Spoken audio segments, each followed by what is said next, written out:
everybody for coming. I'd like to call this meeting to order with the Pledge of Allegiance. I pledge allegiance to the flag of the United States of America and to the republic for which it stands, one nation, under God, indivisible, with liberty and justice for all.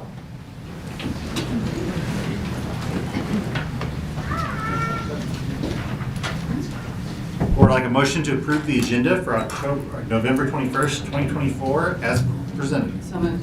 Second. Fine. All those in favor say aye. Aye. All those opposed say no. Yes, Director Blair. I was hoping to make it a motion to move the memorandum of understanding to the first action item. Just the order. Do I wait to? We are good. I have not officially. You guys are quick. Second. Motion to move the memorandum of understanding to the beginning of the section that it is in. All those in favor say aye. Aye. All those opposed say no. That was motion by Director Blair, second by Director Harmon. All right, excellent.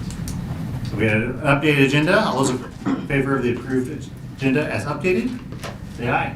Aye. All those opposed say no. Ayes have it.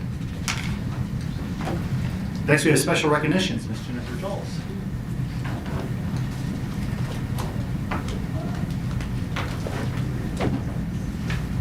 Thank you, President Bertrand. Tonight we have the honor of recognizing our 2024 Emerson Excellence in Teaching Award winners.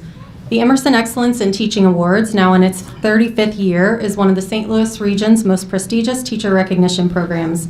Honorees are selected by their school's administrators for their accomplishments and dedication to their students and to the teaching profession. Winners will also be recognized in the St. Louis Post-Dispatch. We are excited to celebrate Katie Schottmuller and Leif Johnson, who are among fewer than 100 St. Louis area teachers selected this year as examples of truly outstanding educational excellence. I'm going to share a little bit about each of them from the nomination forms, and then we'll call them both forward to be recognized. Ms. Schottmuller has worked in the Francis Howell School District for more than a decade and has taught science for the past 12 years at Francis Howell High School.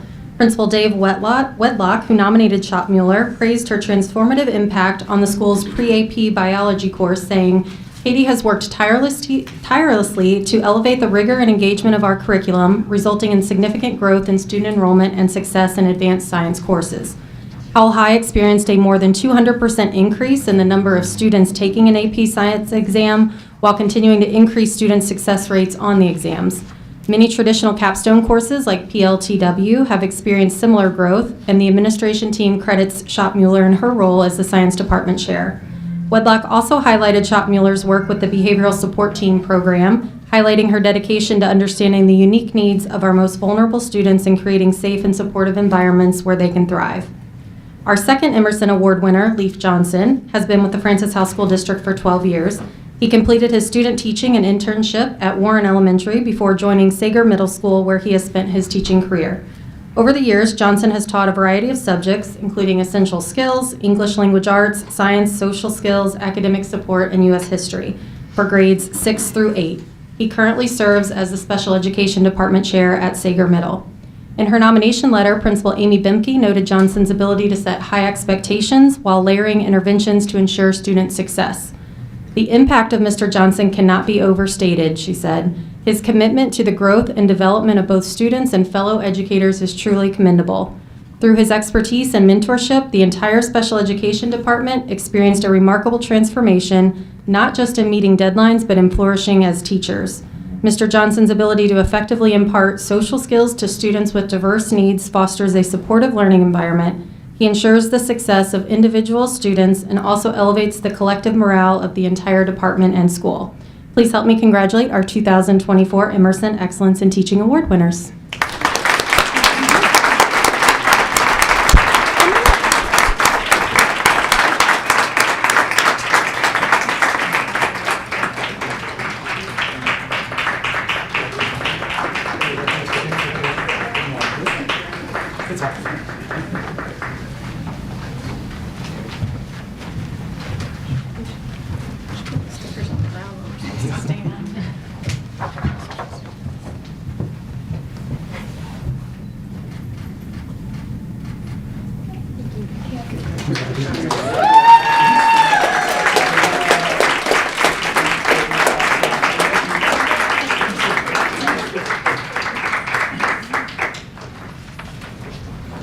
We are excited to introduce our student board representative for November. As you know, the purpose of the Student Board Rep program is to honor and recognize talented students, elevate student voice, and provide growth opportunities in the areas of public speaking, leadership, and governance.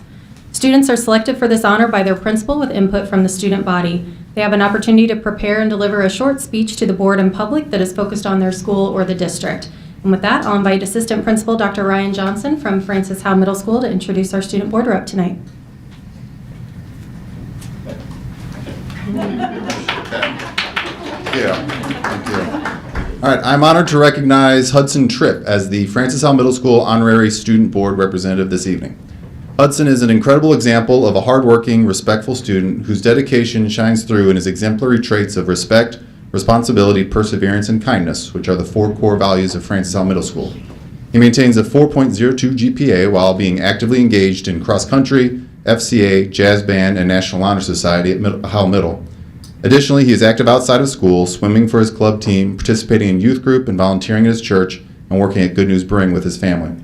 Hudson displays a profound sense of responsibility in balancing his academics and his commitments. This comes as no surprise, as his teachers note that he holds himself and our school community to high standards, and that he is among the first to stand up, speak out, or lend a helping hand, making him a true role model in our school. Now, the assistant principal here can tell you that he doesn't get in trouble, which is great. However, a true testament to his character is better presented by those educators that are fortunate enough to work with Hudson every day. When asked to describe Hudson, each and every one of his teachers had incredibly kind words to say that demonstrate the type of student and person that he is. Here are just a few of the highlights. Hudson is a valued, admired, and respected member of my class. He has a true hunger for knowledge and continues showing our 4 core values daily. Hudson is compassionate, honest, and responsible for his academic grades, words, and actions. Hudson takes the job of being a student seriously. You can see the wheels turning in his head every day as he tries to learn new material. It's refreshing to see how much he cares about his education and has put his learning on his own shoulders, making it a priority in his life. Hudson is constantly going above and beyond and putting forth 110% effort. He is a role model to other students in both behavior and academics. His responsibility, respect, and kindness regularly stand out, and he constantly holds himself to the highest expectations. Hudson exemplifies the ideal Francis Howell Middle School student. He is dedicated to academics, active in extracurricular activities, and embodies the character we aspire for all of our students to achieve. As a competitive cross-country runner, he has earned recognition as a top finisher. Yet he remains humble, appreciating the hard work of his teammates and celebrating their successes. Knowing Hudson as a student and athlete is an honor and a pleasure. We are truly fortunate to have him with us. And lastly, Hudson has an outstanding attitude and is very compassionate about his learning and taking care of his hamster. Seriously, you should ask him about his hamster sometime. Once again, I'm honored to present Hudson Tripp as the Honorary Student Board Representative. Thank you for the opportunity to showcase Hudson and all the wonderful things happening at Francis Howell Middle School.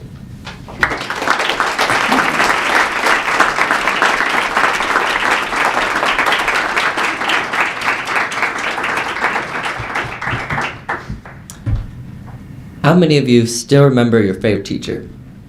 Show of hands. All right. Yeah. Well, that's impressive. That was a long time ago.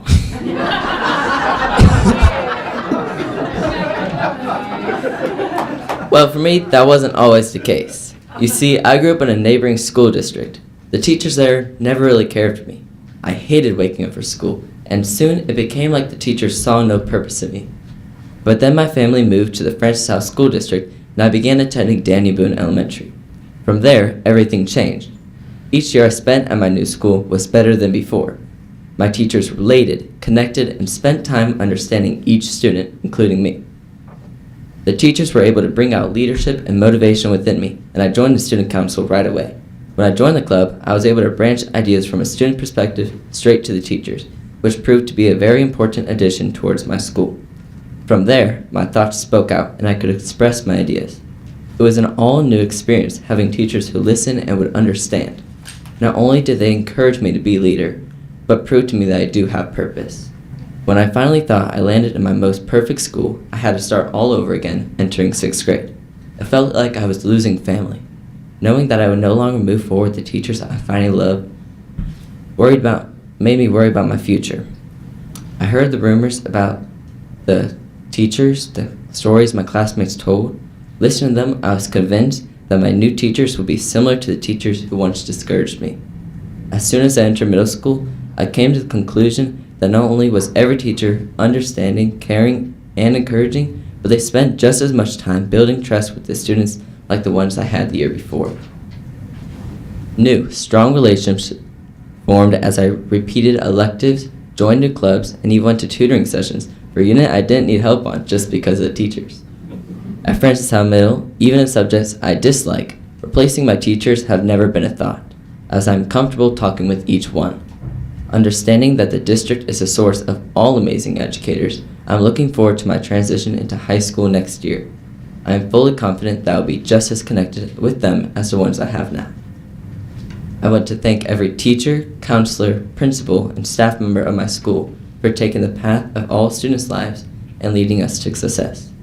Thank you to the board for allowing me to speak today, and finally, my family and friends who not only supported me through my life, but showed me through it. I would never wish to be in another school that's not Francis Howell, because it is here that I have no favorite teacher. I only have favorite teachers.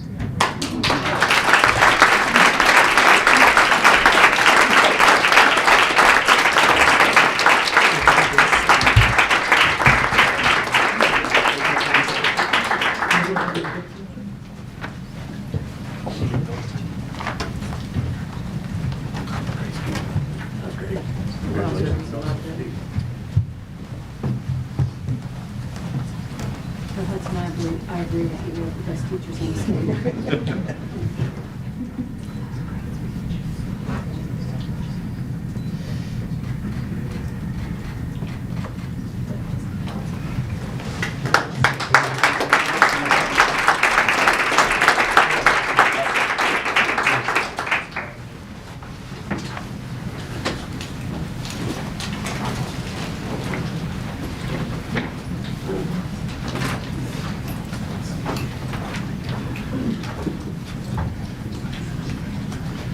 I want to say we're glad that you're up here. You can ask questions. You can't vote, but you can follow along here. If there's anything else I can do to help you engage, I'd be glad to help you engage. I will say that I have a picture of your mom and dad smiling, some of the biggest smiles. They are certainly going to be proud of you, and so are we. So I'm glad that you're up here. Thanks for joining us. Next, we have spotlight on parents and teachers.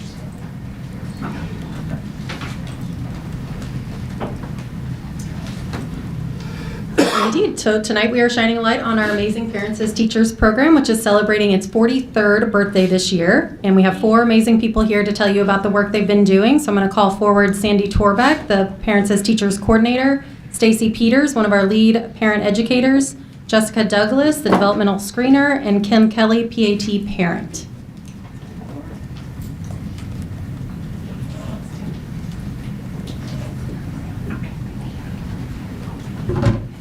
Good evening, everyone. Thank you for having us here. We're so happy to be able to come and spotlight our Parents as Teachers program. My name is Sandy Torbeck. I am the PAT coordinator in the district. And I'm Stacy Peters. I'm one of the lead parent educators. So Parents as Teachers is a free program that services children, families that are prenatal all the way up to kindergarten. It's a free program in the whole state of Missouri. So the history, thank you. Let's click this. So we have a very big staff. We serve a lot of families. We have 2 lead parent educators, 25 parent educators, and 3 developmental screeners on our staff.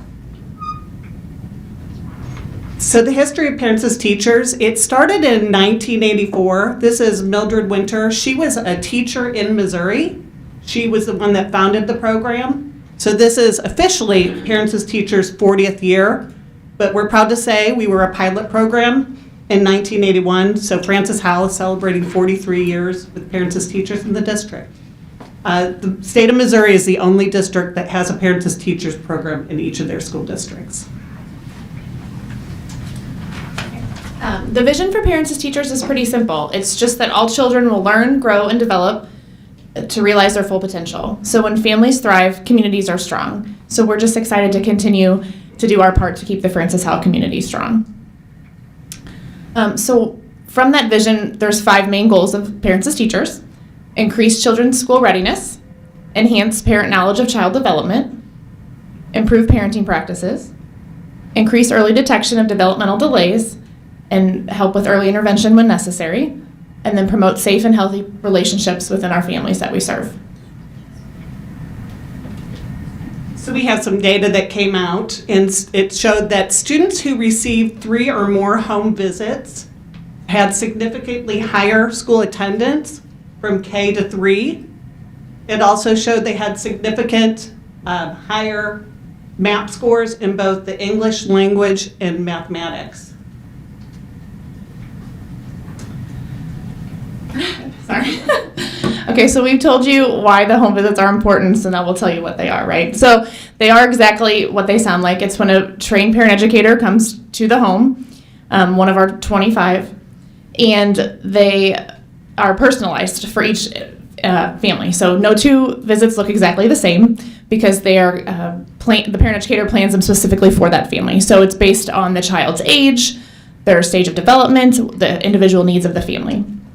So although they're unique for each family, there are 3 main components for each home visit every time. One of those components is the development-centered parenting.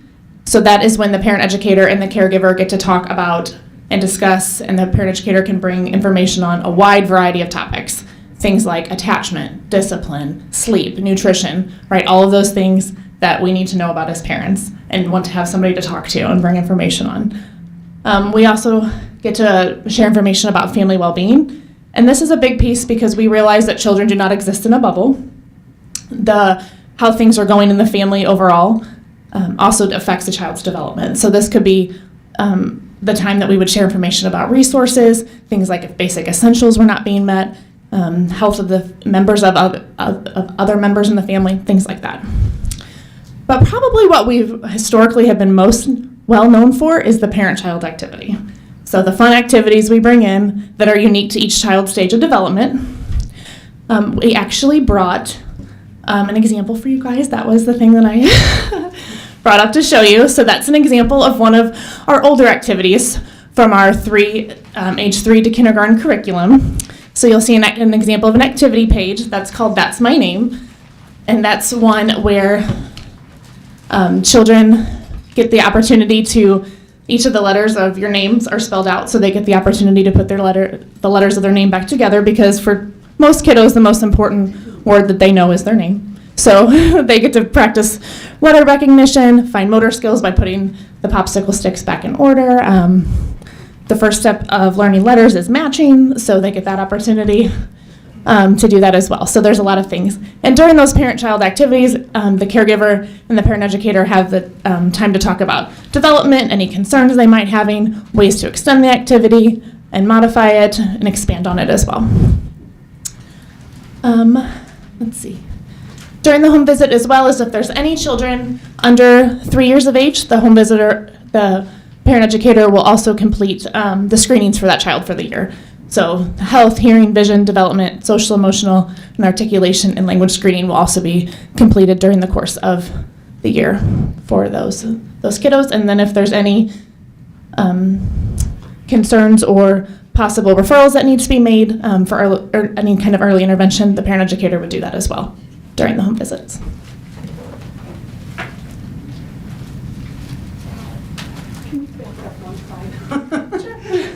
One more, sorry. We were talking about this, I was showing you this data here, and I also wanted to let you know that in the kiddos that are in kindergarten now, 537 children of those kindergartners had 3 or more visits. So that's that we're in Francis House School District, but directly in that reside in the district. But the kids, we touched 78% of our kindergartners that are actually attending our schools by either a developmental screening or a home visit. So last year, we served over 1,400 families, and that included over 8,000 personal home visits and over 2,000 developmental screenings, and it's pretty amazing. That's 4% of all PAT families that were served in the state of Missouri. So we have a huge district, seeing a lot of kiddos and families. And now I'd like to introduce Kim Kelly, who is a PAT parent, to share her story, which talks about both home visiting and a little bit of early intervention. So, come on up, Kim. Thank you, Stacy. Good evening, board, public, and those watching at home. My name is Kim Kelly, as Stacy mentioned, and my children are graduates of the Parents to Teacher program and current students at John Weldon Elementary. Parents are a child's first and most important teacher. It's a weighty responsibility. Throughout the ups and downs of raising young children, Parents as Teachers was there to educate, advise, and support. When I was pregnant with my second child, my daughter, our parent educator was there. She shared in the joy of the experience and tailored materials specific to my prenatal needs. When our son began throwing temper tantrums after her sister was born, our parent educator was also there. She offered constructive ways to tame a tantrum and get our family through that taxing time. We say it's a milestone, and all milestones are good, even when they seem hard. When our daughter struggled with letter recognition, our parent educator was there. She created games and activities like burying letters in kinetic sand to make the experience fun. My daughter didn't realize that she was doing work to learn. When our son showed signs of a speech delay, our parent educator was there. She screened him in the home and referred him for further testing to get ahead of any potential delays. When our daughter was diagnosed with hearing loss, our parent educator was there. She calmed our fears, provided resources, and offered books to help guide conversations. The dial screening first alerted us that there was a potential issue. It got us on the road to finding answers and ultimately the support our daughter needs. For 6 years, our parent educator was there through milestone after milestone, sharing in the learning, laughter, good times, and hard times. We looked forward to her monthly visits and recognized the bond that was formed through those home visits. Parents as Teachers helped me and my husband become better teachers and informed parents. Thank you for your time. Thank you, Parents as Teachers.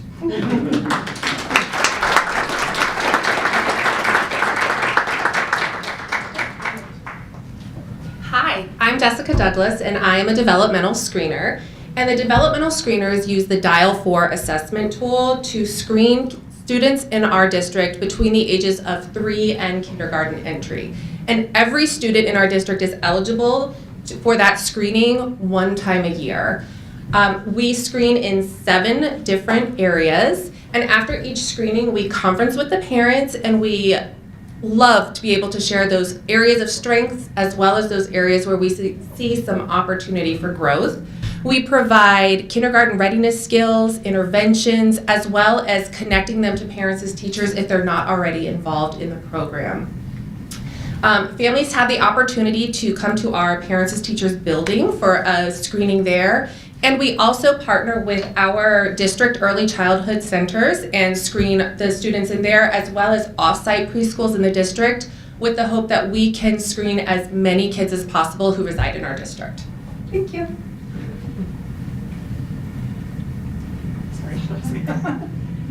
So we know that early intervention and detection is key. So in 2023-24, like I said, we screened over 2,000 children. We had 881 of those children that had a potential delay. That could be possibly a hearing that didn't come through or vision, so we would send them to the pediatrician. But out of the 881 that had potential delays, 544 of those children we referred on to different services or evaluations. And like I said, it could have been the pediatrician, the First Steps, which is an early intervention program before 3, and of course our evaluation team to see if there's additional supports that are needed.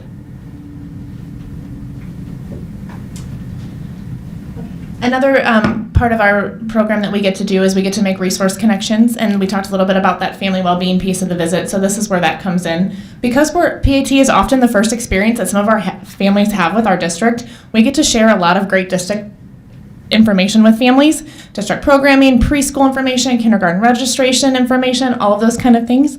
But we also connect families to other things at times, like some not as fun things, like basic essential information, things like mobile market, maybe mental health services, and then fun things like the library, recreation activities, things like that. Last year we made over 1,220 resource connections, so we are proud to do that. A very fun thing we get to do, though, is we get to host group connections, which is just a very fancy word for events for our early childhood families. So a lot of those are events where the caregivers and the children get to come up and do fun activities while learning about development. But we also do some topical discussions and things about topics that parents want to learn about: nutrition, toilet learning, things like that. Sometimes we get to partner with community agencies like the library. We've partnered with the therapy dog organization, Love on a Leash, to do some fun things with literacy, things of that nature. So we do anywhere from usually 15 to 20 of those a year. So some fun things too. So again, thank you for letting us come out and spotlight the program. There is our flyer up here. We'd love for everybody to spread the word about our program. We'd love to serve everybody in the district. It's word of mouth. Sometimes we do a lot of recruitment, but there's a lot of people even in district that don't know about us. So please let anybody know that have kids under kindergarten entry to sign up. So thank you again for tonight. And any questions? So you take kids from prenatal to like kindergarten? Is that Yes. right? What would you consider to be your biggest challenge in this program?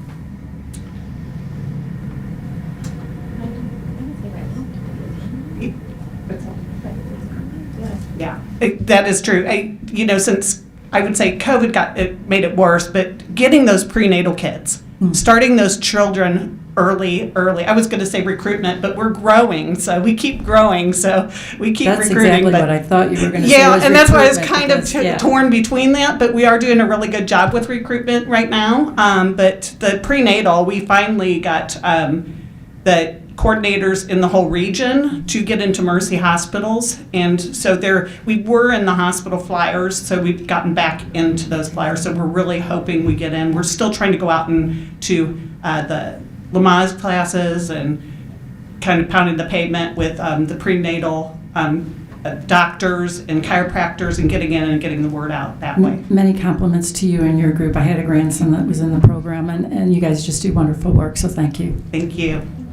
Board members, the size of our program and the number of students and families that they're serving really is a celebration for Francis Howell and for the work that they're doing. Our current strategic plan has the words future focused, and I love the fact that, 43 years ago in 1981, the district founded this partnership and was a pilot program. We were just celebrating their birthday a few weeks ago, and to be celebrating their 43rd year, when through the 40th year of the program. And really, the last couple of years with Ms. Torbeck's leadership, they continue to find different ways to connect with families. So one example is that identifying those connections, spending more time intentionally with our elementary schools. So some families they may already have connections with, to meet other families and then be able to share the resources and the services that they offer. They also shared with us when we were there a few weeks ago that they were able to use some grant funds to get a whole bilingual library. So as our community continues to change and we have more new English-speaking families, they now have books so they can go to a home and share a book that the parent may be able to read in their home language, the student can read it in English, they can work together, and really supports the families with their home language, but also sharing the services. So we really appreciate the work of Ms. Torbeck and the staff, and it's fantastic. Thank you. Thank you so much.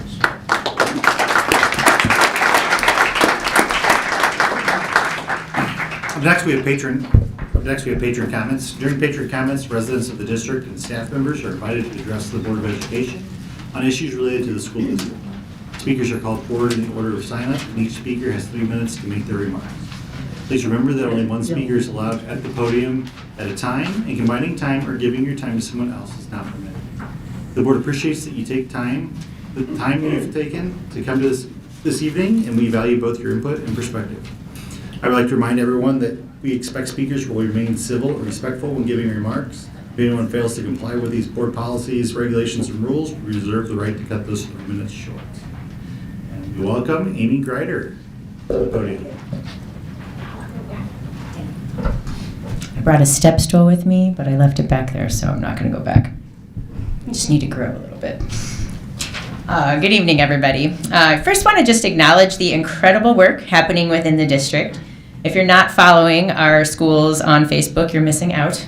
The recent Veterans Day celebrations, the videos of our kids experiencing their new playgrounds for the first time, great events around the district, our incredibly talented athletes and teams, and so many appreciation posts about our dedicated staff. So much that shows how our public schools make our community a better place.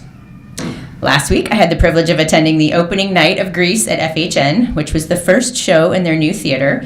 It was a pretty impressive production, testament to the hard work and creativity of the students and all the adults helping them bring that story to life. The Francis South Central Spotlight Players are presenting The Play That Goes Wrong this weekend, which is a pretty hilarious show, so I expect it to be a lot of fun as well. I shared the link to buy tickets on Amy Grider for our school's Facebook page if anyone is interested.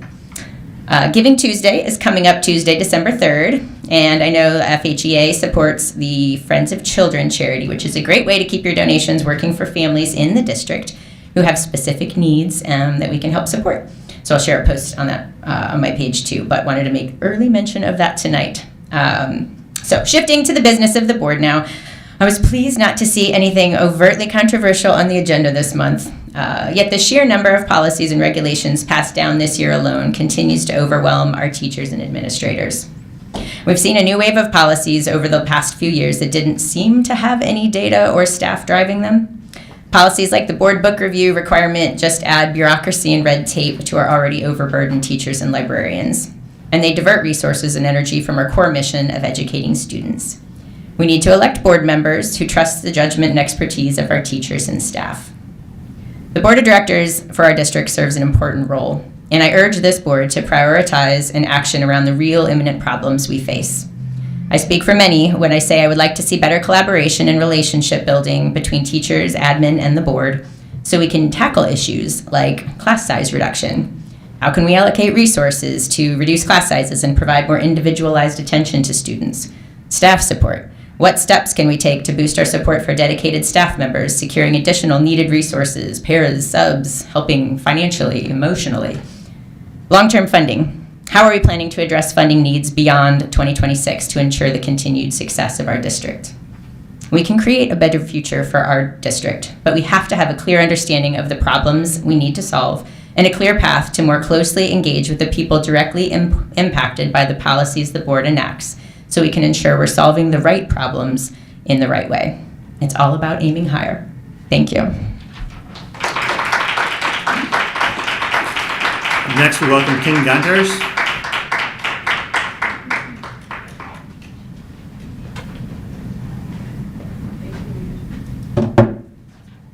Board and Superintendent, good evening.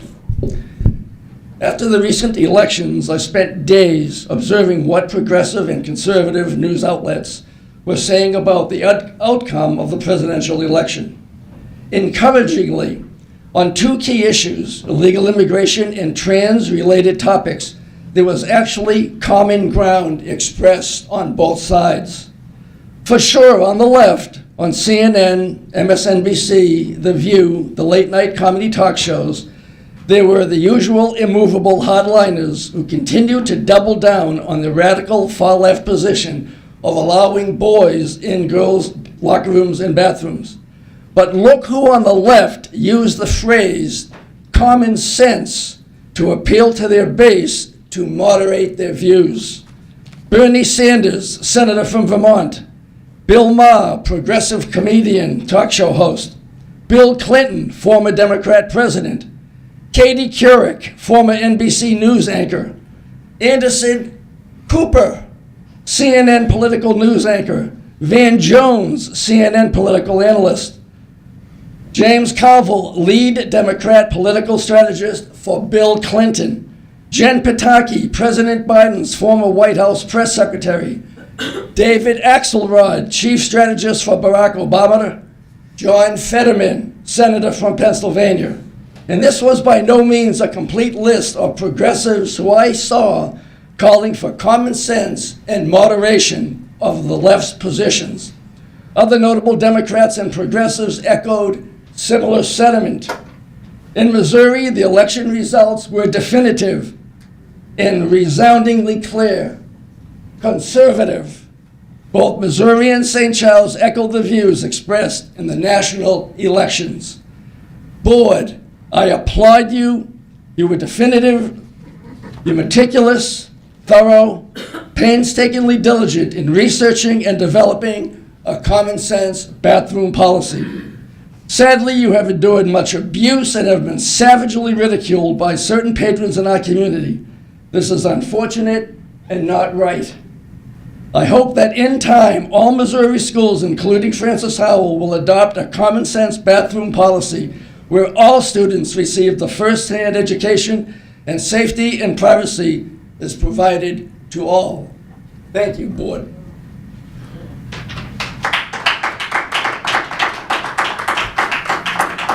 Up next, we welcome Grayson Justice.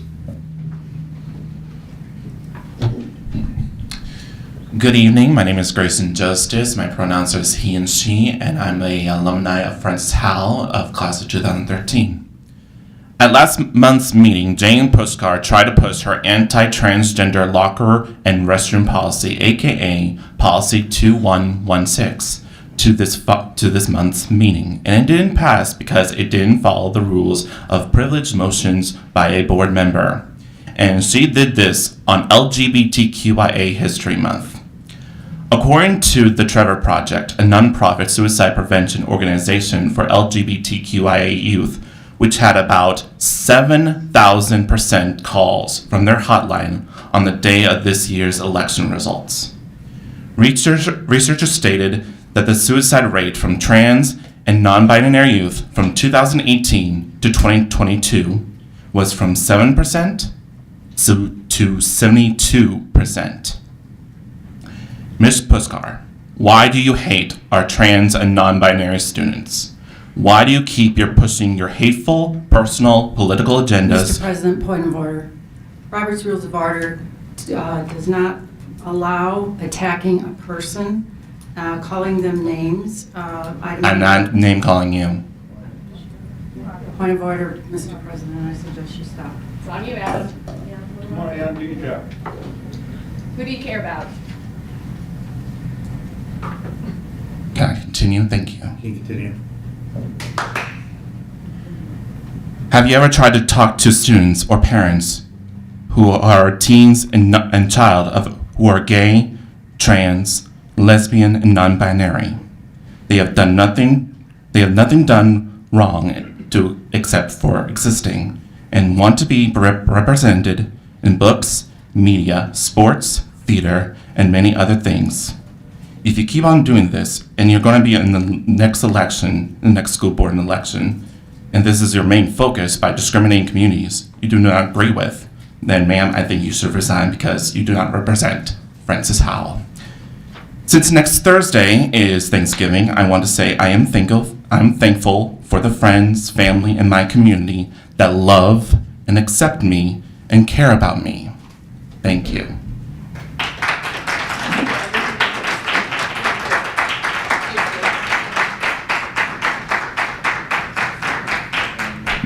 Next, we welcome Angie Mason. Good evening. My name is Angie Mason, and I am a current taxpayer, parent of a Francis Howell student, Howell Central student, parent of an alumni of Francis Howell Central, a teacher of 23 years at Francis Howell North, and I'm speaking on behalf of being a building rep at Francis Howell North tonight. I'm here to make you aware of an issue that we are having at Francis Howell North. We are very appreciative of our new building, but we have a major concern about that we'd like to share with you. Numerous staff has reported to our admin about the smell since we have entered our building back in August. While our FHN admin has done everything they can to try and figure out where the smell has originated from, we're still at a standstill. I'm going to read some concerns from some of our members. This issue of the smell of sewer gas has been going on since we first entered the building for our work days. At first, we were told it was the drains for the washing machines since they were not hooked up. And then they were hooked up and the smell did not go away in the laundry room between the two food slabs. We reported the smell was still there, and then we were told it was the two unused drains for washing machines. So the fix was to shove paper towels in the holes. We reported the smell was still present, and finally, the correct and appropriate caps were installed. We are also told that we just have to pour water down the washing machine drains to keep it from smelling like sewer gas. Periodically, this member became nauseous, headaches, and chalked it up to the beginning of the school year stress. The smell still persisted, however, it was not constant, it was intermittent, and there was no real pattern to it. It was in the laundry room, the classroom, and the hallway. We are told that they did not know what it was and to report it every time they smelled it. The headaches and nausea and extreme fatigue has continued to get worse as the semester is progressing. We've gone home several days, 3 to 4 days a week, and had to take headache medication and go to sleep because we felt so bad. Students periodically would mention the smell in the classroom as well as in the hallway. Recently, we were told that it was from the sewer stack vent that was right next to the air intake for the AC, and that's why it was intermittent. The sewer gas had to be venting at the same time the AC was running in order to pull the gas from it into our area. We were told it was being worked on. Additionally, we were told that the washing machine drain hoses were inserted too far and went past the P-trap, and when the washing machines drained, the water was exiting past the P-trap, and no water was being retained in the P-trap. And that was fixed by pulling the drain hose back so it would drain appropriately. We've most recently been told that it only happens because the furnace is on now, because it's cooler outside, and that is what's pulling in the sewer gas. And then on November 20th, told that there is a grease trap in the Sodexo kitchen. This person has never been a person to get headaches from school, and this semester has been extremely exhausting. There have been a few days where the student... Your time is up.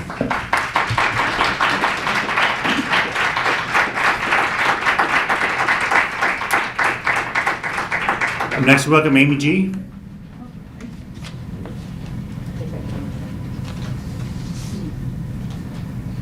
All right, hi everybody, and your story's awesome, dude. I was a cross-country runner, but I was in it because it was a co-ed sport, so maybe a little different. Sounds like you had some good motivations. I know you can't say anything because you're on the board. But good evening, everybody. I was just using some of my coping skills because sometimes I have a little anxiety when I come up here. Might be something that anybody else in this room or any of the students might like to use. I was listening to Chingy and The Urge. Those are bands that I really like. So just to get to things, okay. I come to you today to represent the student population that I am the closest to. Although there are many other student populations that need to be addressed, this is the one that I am closest to, and I know I can represent them. I want our funding to be used to keep students with IEPs in their home districts. To do this, we need to support the teachers, the SLPs, the PTs, the OTs, the behavior specialists, the paras, the counselors, and any other support staff that I've forgotten. Even if you don't care about the actual well-being of the students, you can at least see the financial burden on the district if you're looking at numbers, and that's all you look at. Give me a second, I got some new technology. Okay, so in 2021 to 2022, with tuition and transportation for out-of-district placement, we spent over $2,294,388.96. In the years 2022 to 2023, we used $1,958,968.81. Sorry, those are very big numbers I am not used to, but that is a lot of money. This is an improvement, obviously. It's about 14.6%. Somebody might need to check that on me, but if I'm wrong, that's my 2-minute timer.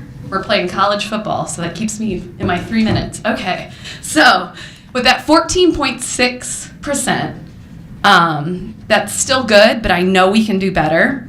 To fix part of this problem, we need to help students with autism, OHI, all the other Down syndrome, any category that you guys have during those IEP meetings. The ones that I really want to help, that I've represented the most, are those in the ED category. Just to clarify for Marcus, Janet, Adam, Randall, Ronald, and just you guys, I think, yeah. ED stands for emotional disturbance, not my favorite word, but that's what DESE says. I just wanted to clarify that for you because you might think that it means erectile dysfunction, but it means emotional disturbance.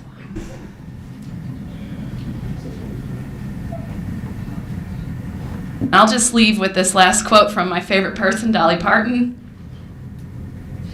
A lot of people think that I'm blind. Thank you. Your time is up. I'll be back.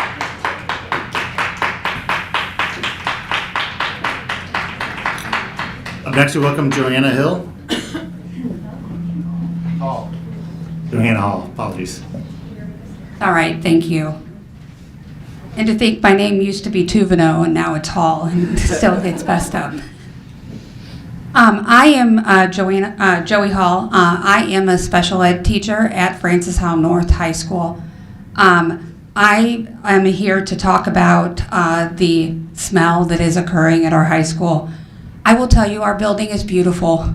It is a great place to go when you walk in. It is inviting. Students are very proud of it. I am a proud FHN alumni, and I think it's awesome that we have such a beautiful facility to keep making memories as FHN. But I have, since August 21st, I have been reporting this smell. It first happened on that teacher work day, and it is a persistent and worsening odor that smells like sewage. And my classroom seems to be one of the hubs. It is inside my classroom and it is outside my classroom in the hallway.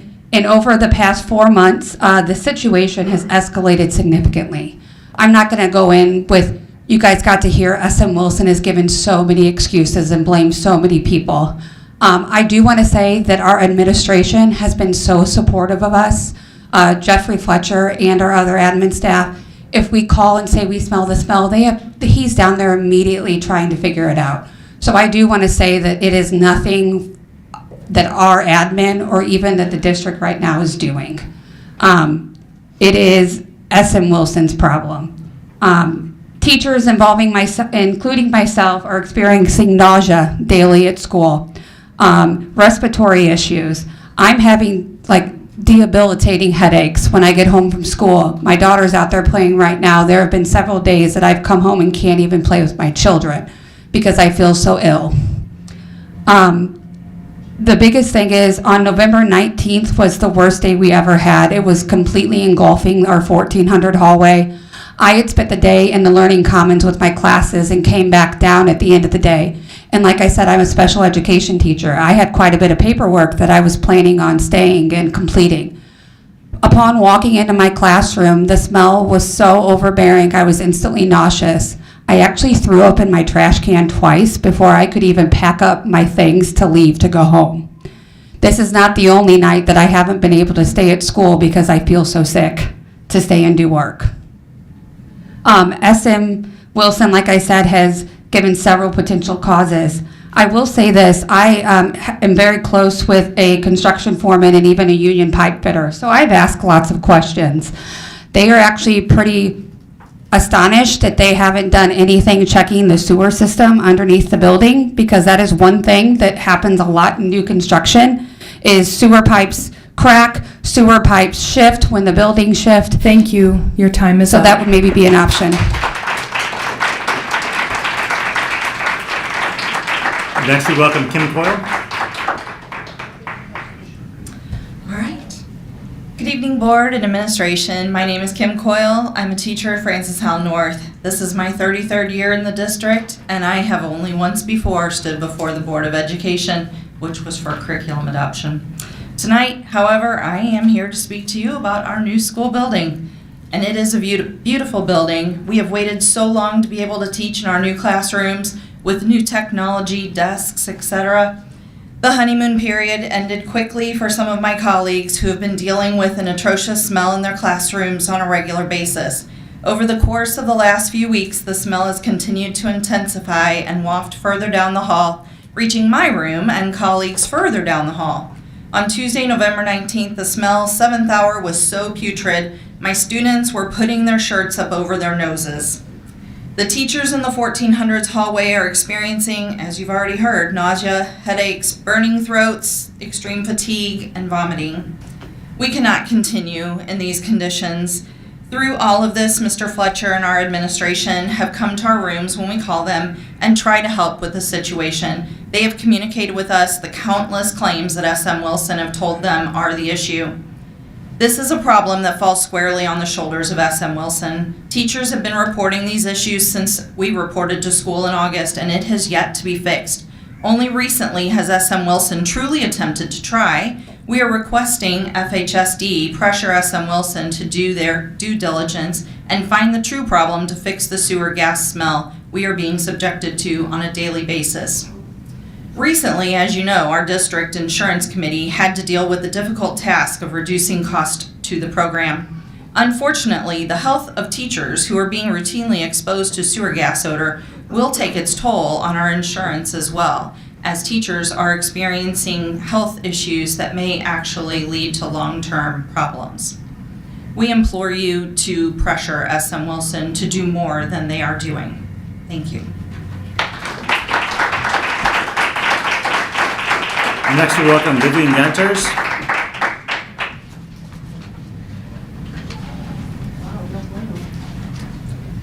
Last night, I wrote a letter to Dr. Rompus urging him to establish a district-wide policy similar to the draft policy 2116 that would require students to use the bathroom that corresponds with their biological sex or use a single-use bathroom if they prefer that instead. Students who have their birth certificates changed will use the bathroom that matches that. That's state law. I wrote to him because a male student is entering girls' bathrooms at FHSD.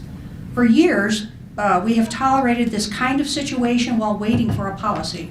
But this student is large and imposing, and the female students feel threatened. I hated the idea that this student would be singled out and ridiculed because of his size. I asked Dr. Rompus to take action if he is authorized to do so, to correct what a previous superintendent did without going through the board policy process. The first reading of 2116 occurred on October 26, 2023. Since then, board members, especially Cook and Pushkar, have attended meetings, taken public comments, made revisions to the language, and passed them by legal counsel to ensure that 2116 is well thought out and rigorous enough to stand up to any situation. Since October of 2023, Bertrand, Cook, and Pushkar in particular have been the subject of name-calling, suppositions, and character attacks. These board members love kids, devote countless hours to the district, and are not cowards. But there are current reasons not to bring the vote up tonight. At that October 2023 board meeting, a teacher, her child, and another parent threatened to take legal action against the board if they passed 2116. The teacher even stated that she had filed a discrimination complaint with the Missouri ACLU on October 23, 2023. The district's legal counsel could not guarantee it would protect board members, and so some members have decided to wait for the outcome of the Blue Springs case for guidance. So my question tonight is, after 13 months, how's that discrimination case going?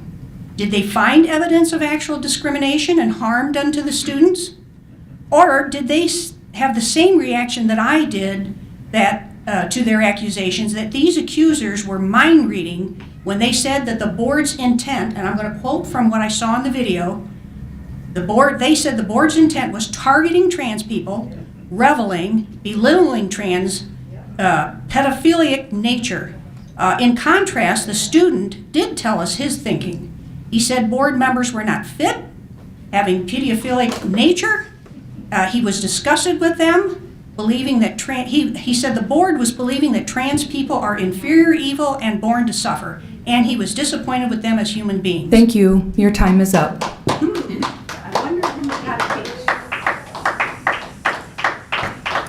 Next, we welcome HE. There you go. Thank you.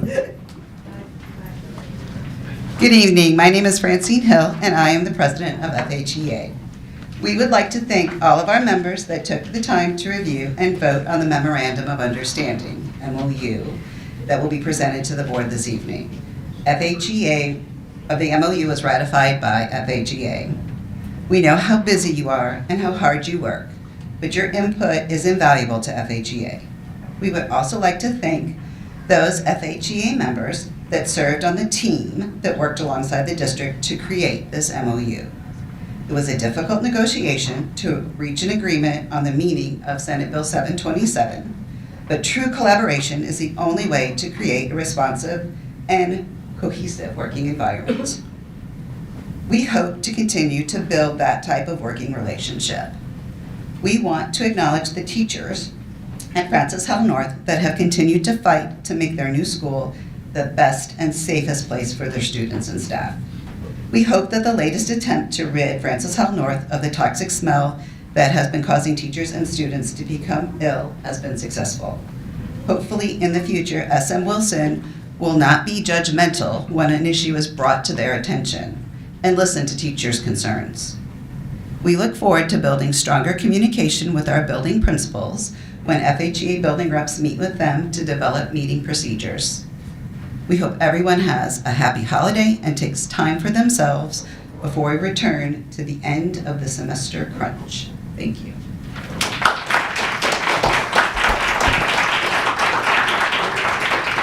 Next, we welcome FHSD.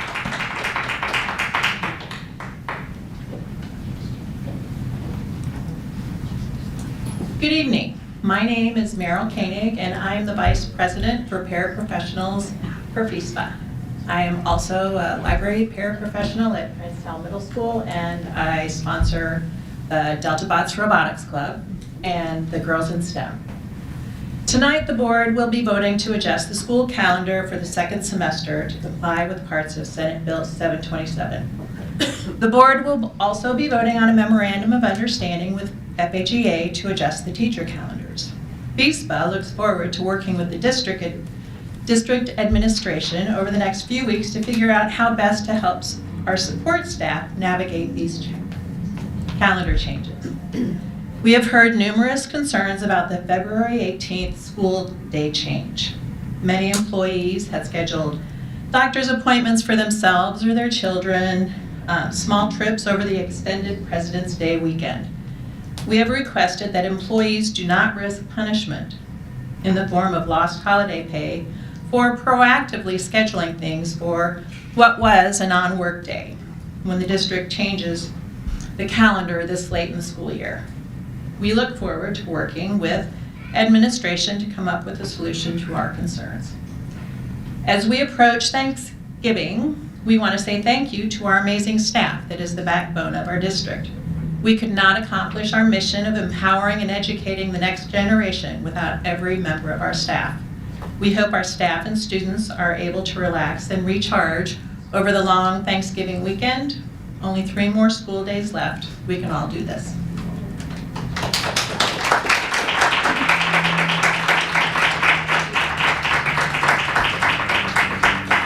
Board would like a motion to approve the consent agenda for November 21st, 2024 as presented. Director Ponder. All those in favor say aye. Aye. All those opposed say no. Ayes have it. Board would like a motion to approve the FHEA Memorandum of Understanding as presented. Director Ponder. All those in favor say aye. Aye. Discussion board? Just so I understand, this memorandum of understanding, so the public understands, what this is, our current school calendar has 168 days of student contact days as defined by the state. A recent Senate bill aimed at obviously improving student outcomes, put a stipulation that if students are in school a minimum of 169 days per year, the school district is eligible for some additional funding of 1% to 2% depending on the year. And that funding is to be used for teacher pay, as was mentioned earlier. What this MOU does is it takes 1 full student contact day. So for those who aren't familiar, that's 7 hours, the teacher's work day, 7 hours with students, and it takes that one day, cuts it down to a half student day, and then adds another half student day, so that there's actually no extra contact time with students, but we, through a technicality, achieve this 169-day calendar threshold that allows us to have additional money from the state, provided, of course, that the state fully funds the foundation or the formula, which is a big assumption. So I'm curious if the FHEA or the administration would be interested in making that second day a full student contact day so that our kids have an extra day of learning, which I think is the intent of the law as written. This memorandum of understanding, I'm quite frankly, I'm baffled why we would split one day into two when the intent of that is to have additional student contact time with teachers, which I think all teachers would recognize is good for students. I don't like to think that teachers don't want to be in the classroom another day with students. Have you been a teacher? We're talking about one day for an additional 1 to 2% of pay. So an additional 7 hours or an additional 1 to 2%. I don't know many people that wouldn't take that offer. Have you been a teacher? Point of order. Yeah. I'm sorry. I apologize. So I don't know if the administration has any comments on this. I'm happy to hear from the FHEA if they'd like to come up. Vice President Cook, can I ask a question? You said that the one day had 7 hours, but it was broken down into 2 days. How many hours of instruction are there in those 2 half days? I mean, I don't think that was clear. You know what I'm saying? Yes, I believe that half days are 3.5 hours of student contact time. Now within there's half days usually have lunch and Correct. there's We other don't have technicalities there, but. traditional half days. We have early release, and so this would be approximately a 3-hour instructional day on each of the 2 days. Okay.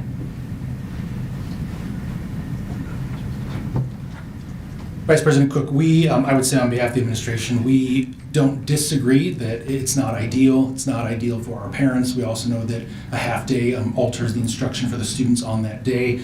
So understanding that this is a short-term fix, that we look forward to looking at the 26-27 calendar and having an opportunity to negotiate what a 169-day full-day calendar would look like with our staff. So just so I'm aware and the public's aware, was this offered? Did the FHEA decline this option? Was it not discussed? Does anyone remember? I don't recall. There were multiple scenarios discussed. The current agreement that we have with FHEA is for 168 student contact days. So this agreement just fulfilled the same time commitment, splitting it up over those 2 days. The current agreement with the FHEA is for 168 contact days at the current salaries that we agreed to when we established that closure agreement. It just feels like the district is giving a little bit extra here. Certainly the support staff is impacted by this change. The district will have some additional costs with additional day of bus transportation, fuel. These are all costs that are not recouped by this 1% because all of that money is 1% initially and there's 2% in future years. The district's actually incurring costs to make this change. As for parents, certainly parents of young children, we all know the challenges that half days can bring, or early release days, for some of us. So I'm just curious if this is something that we can do here and now, or if there's not a desire to do that among the administration or the FHEA. I believe all the FHEA members are here, or at least the leadership. They got jobs to do. Point of order. Oh, they're here. Yeah. Too busy working. Point of order. Point of Please order. refrain from disrupting the meeting. Thank you. Wouldn't that incur more money for the salaries that we'd have to pay the teachers an extra day? Carol, do you know? I'm sorry. The question is, Would that mean if we're doing what he says, that we would have to pay an extra day's salary?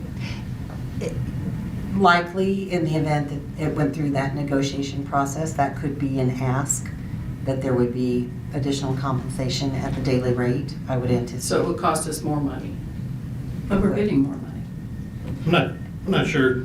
Not this year. The memorandum of understanding is clear, but or if you had a chance to read it, but the teachers are getting all of this money. Right. So Not this we are year. giving We're not getting anything this year. we are giving a salary increase to teachers right now for for no additional student contact.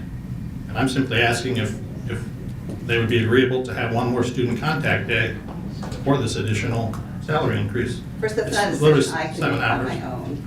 I mean, it has to go out to our membership. We have to put it out for a vote. I can't make a decision for our membership on my own. So it would have to be a whole new MOU written. It would have to be sent back out for a vote.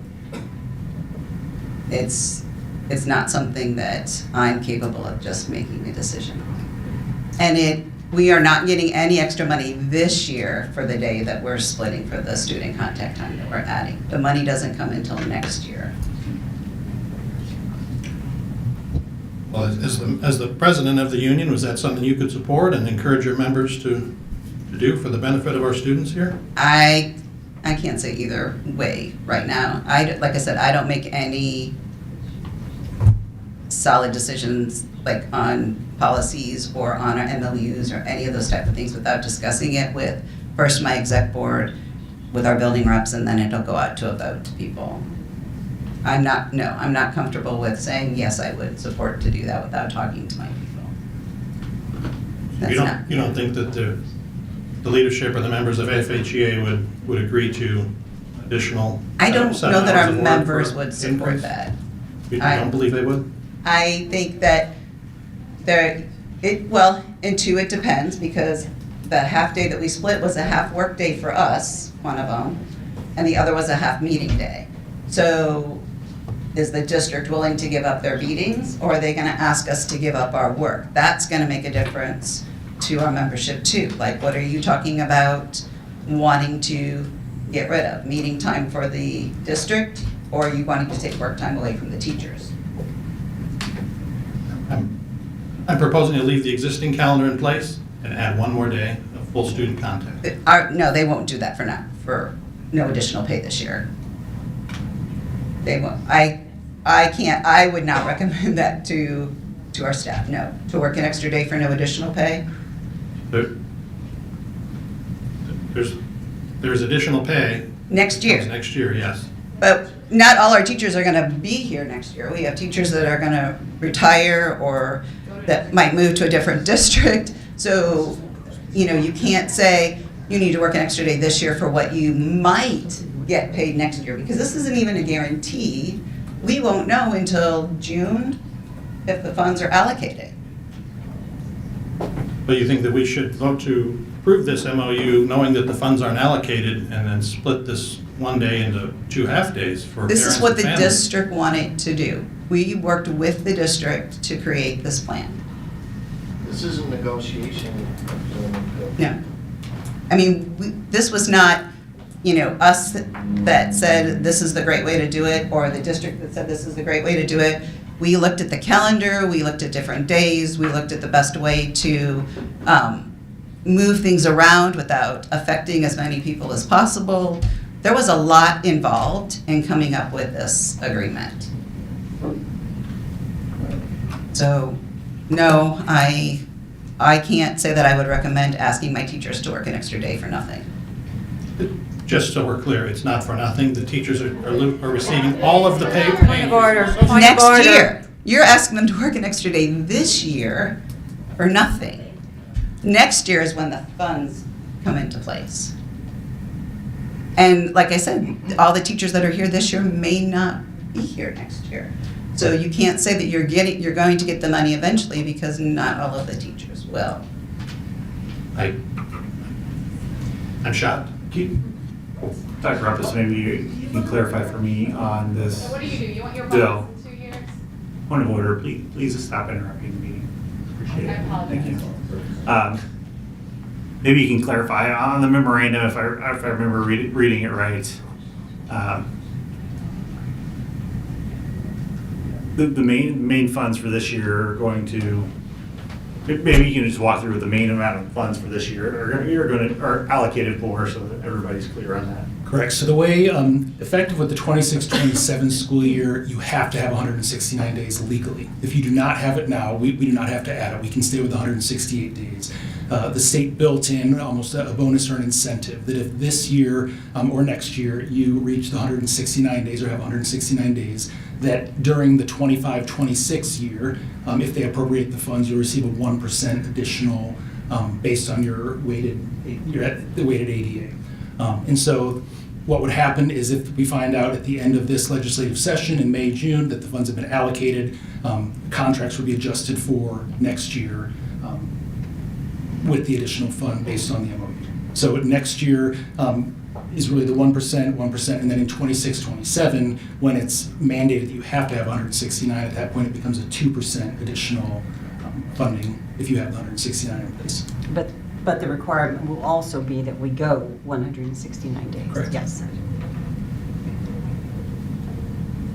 So then the funds for this year, if I remember reading right, is allocated towards catch-up pay for those teachers that missed the step, if I remember right, maybe, and then any additional equally distributed. Correct. The agreement that was reached was that there is a group of teachers that, Ms. Tim can speak to the exact year. Yes, all those teachers that were hired after the 16-17 school year, so 17-18 to about 22-23, did not receive the second recovery step when we negotiated. And so our intention was to provide a second step to that group so that we could catch them up with their peers. And so that would use, I believe, just over 300,000 of what we anticipate the 1% could be. The remaining funds would be put into the overall schedule at raising the base rate that would then flow through the rest of the schedule for all teachers. Any additional questions, board? Well, just so I understand this, so instead of, this memo of understanding is for 2 additional half-days. It's turning a full student day into 2 student half-days and splitting it with a meeting work day so that they're now a student meeting day, a student work day.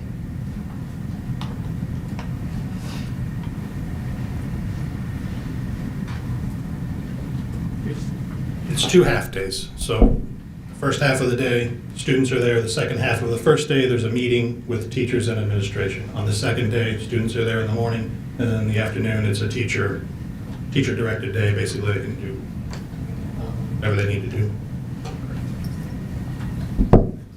So I guess my question is, let's say it does go that way.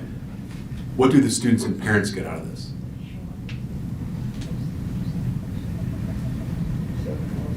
I mean, that's why we're here, right? What do the students and parents get out of this? I think that's better for the district to answer. They came to us wanting to make this agreement, and we worked with them to make it happen. They thought it was a good idea for the district to get us the extra funds. I think what they're looking at is that this year it's, because we had already negotiated for next year, it's adding money to the salary, but in the future they'll be able to use the funds for salaries, and that will be less funds that they're using from other things, was my thoughts that the district was having on why they thought this would be a good plan for them, that it would be funds that they could allocate in a different way in the future. I would agree with Ms. Hill's answer. I would say there is not a direct benefit to our students or parents with this change. As I stated, we understand it's not ideal that a half-day schedule is disruptive for everybody, for our teachers, for our students, for our families. What it does do is it would allow the district to hopefully, if fully funded, receive an additional approximately $500,000 that will be used to correct some of those steps and to put some more funding into our teacher salary schedule that we had not planned to do for next year and would otherwise have had to find separate funding in order to do. Other questions? Ms. Hill for coming up and answering some questions. All right, board, motion to approve the memorandum. All those in favor say aye. Aye. All those opposed say no. Ayes have it. And we will now take a short break to sign the memorandum.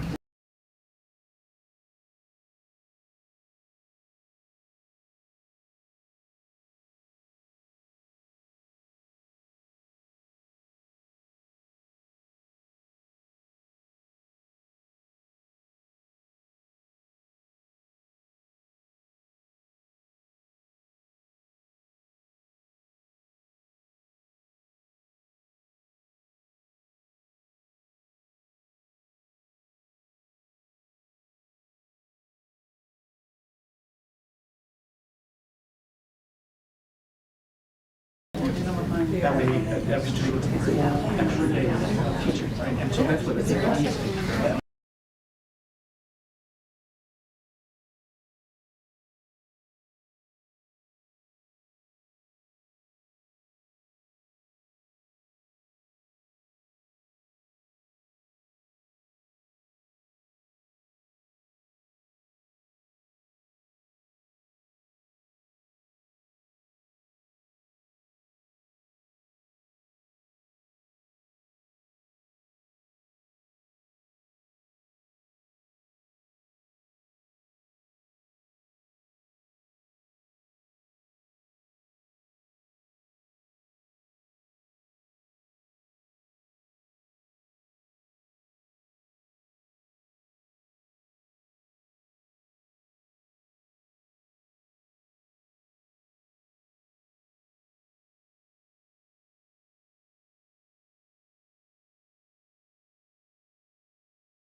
All right, thanks everybody. We're gonna get started again. We're gonna turn over to Mr. Slutzer to talk about some of our building projects. All right, thank you, President Bertrand. Good evening, board. So I guess I better get comfortable since I'll be up here for a little bit. So this evening we have multiple things to bring forward to you. First on the agenda here is the recommendation for the transportation bus maintenance facility. And so we'll dive right into it. So before we get into the presentation part, just want to kind of recenter for the board where we currently sit with the overall program.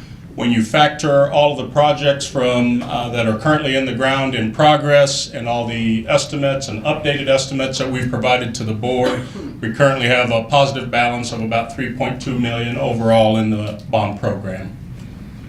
So moving into the presentation itself, this just again recenters the process that we've committed to the board to make sure that we're transparent with everything that we're doing and getting the necessary approvals to advance the ball forward, if you will, on projects.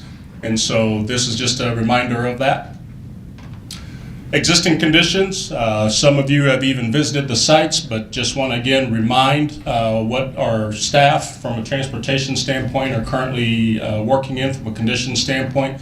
This first slide here is the unsafe and inadequate storage areas that we're storing various miscellaneous parts to help support that operations. Having inadequate bathrooms and locker rooms and showers, as well as managers' offices. And then the list continues there from a bay utilization standpoint. In the middle there you have a wash bay that doesn't even have 4 walls to be able to appropriately wash the school bus. And then far right you have the exposed fueling stations, and I think in looking at those they've been in service for 34 plus years. So along the way, obviously we shared with you during the board work session in March. That was the estimate that we had provided for both the bus maintenance facility as well as the fueling station. And in August, we provided that update. I do want to highlight that initially, those estimates that we provided back during the board work session were just high level without any architect engagement or end user engagement. It was just using data from open market based on per square foot prices on similar projects. So in August we shared an updated estimate with architect and some stakeholder engagement, and that was $10,362,000. Then in September we shared again as we advanced that ball in the process, and at that time the estimate was $10,447,000. This was the final design that the board approved at I believe the September board meeting. And then one of the pieces with this recommendation is an alternate for the consolidation of district real estate and resources. So as we were looking at this particular project, we had an opportunity to harness some unutilized space for the operations department within 4545, which was a former administration building.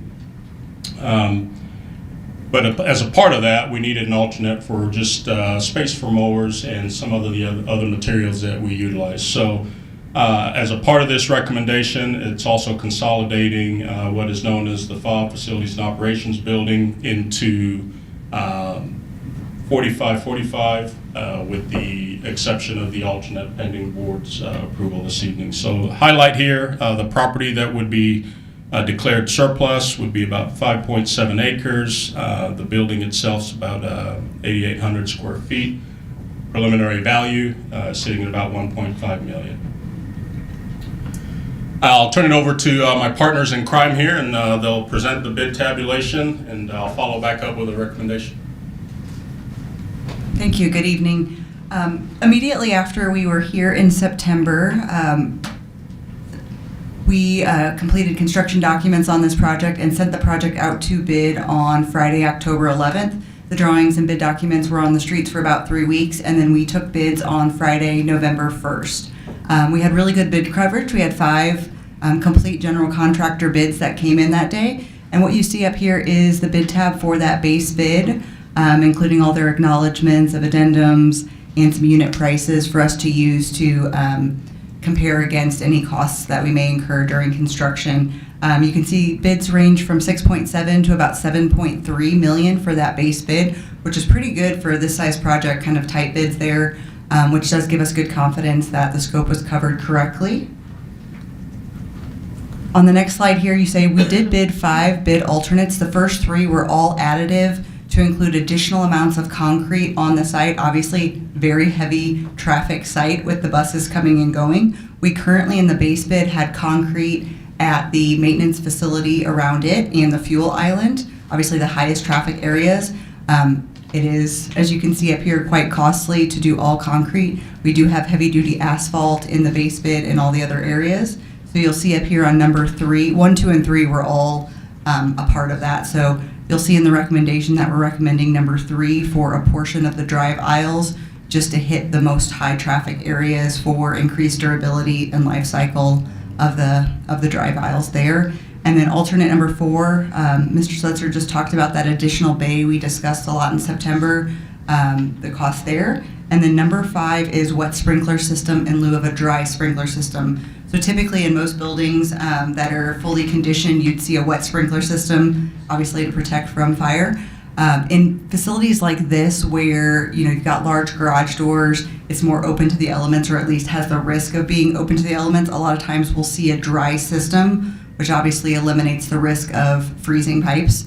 So that's kind of what we had as the base bid, and then did talk about some options of bidding also a wet system. With that wet system, we also added some alerts and some monitoring on there, because obviously we don't want pipes bursting. So as you can see, the cost there from the low bidder that we will recommend was a small savings. Most of the other ones were additive there. So we will recommend that, since we do feel like that will have some risk mitigation with the alerts there with the wet system. And then finally, just a summary of the full bid tab, and you can see bid 2 from Aspire Construction was the low, what we identified as the lowest responsible bidder for both the base bid and then all of the alternates as presented this evening.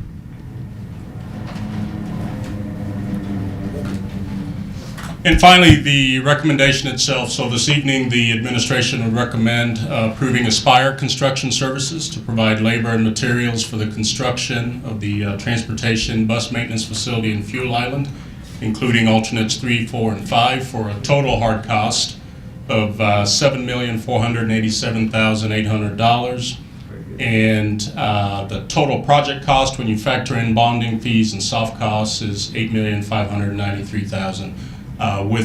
With consideration and your approval this evening, what this will do is it will position the district, by consolidating resources, tightening our belt a little bit to weather any potential financial losses in revenue, as we continue to navigate uncharted waters in funding. So, be happy to take on any questions the board may have.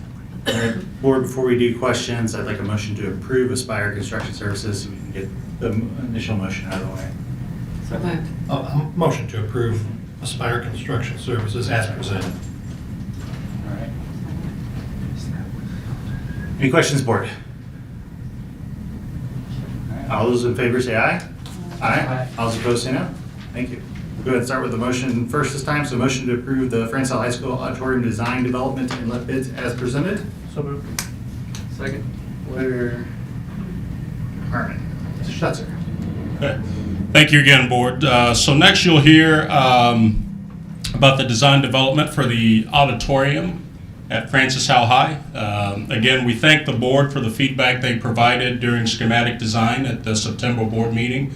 It was very valuable. We were able to go back and do a little bit deeper research and survey the students at the board's request to really find out what floats to the top. So the design development that you'll hear this evening for the auditorium at Francis Howell High continues to carry the HVAC improvements that were discussed.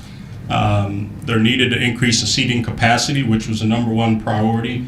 That priority ensures that the seating capacity for that auditorium is more in line with the seating capacity of our other 2 high schools.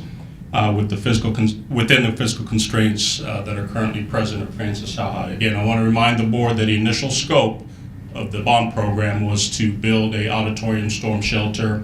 Now, obviously, we've shared that that wasn't financially feasible with the available dollars that we had remaining in the overall bond program. So, however, to further reduce costs, again, we appreciate the board's comments. We did eliminate the green room, north corridor improvements, the drama classroom improvements.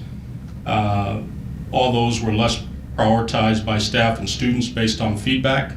However, we are still proposing potential bid alternates that include the theater shop, dressing room, restrooms, again, to address aging conditions, accessibility, and safety. And we've structured those in a way to give the board flexibility based on how the bid day numbers come in for those alternates. So with that, I'm going to turn it over to Ms. Barnes. She will present this one. Good evening again. We're excited to be back and share the development of Francis Howell High's auditorium with you.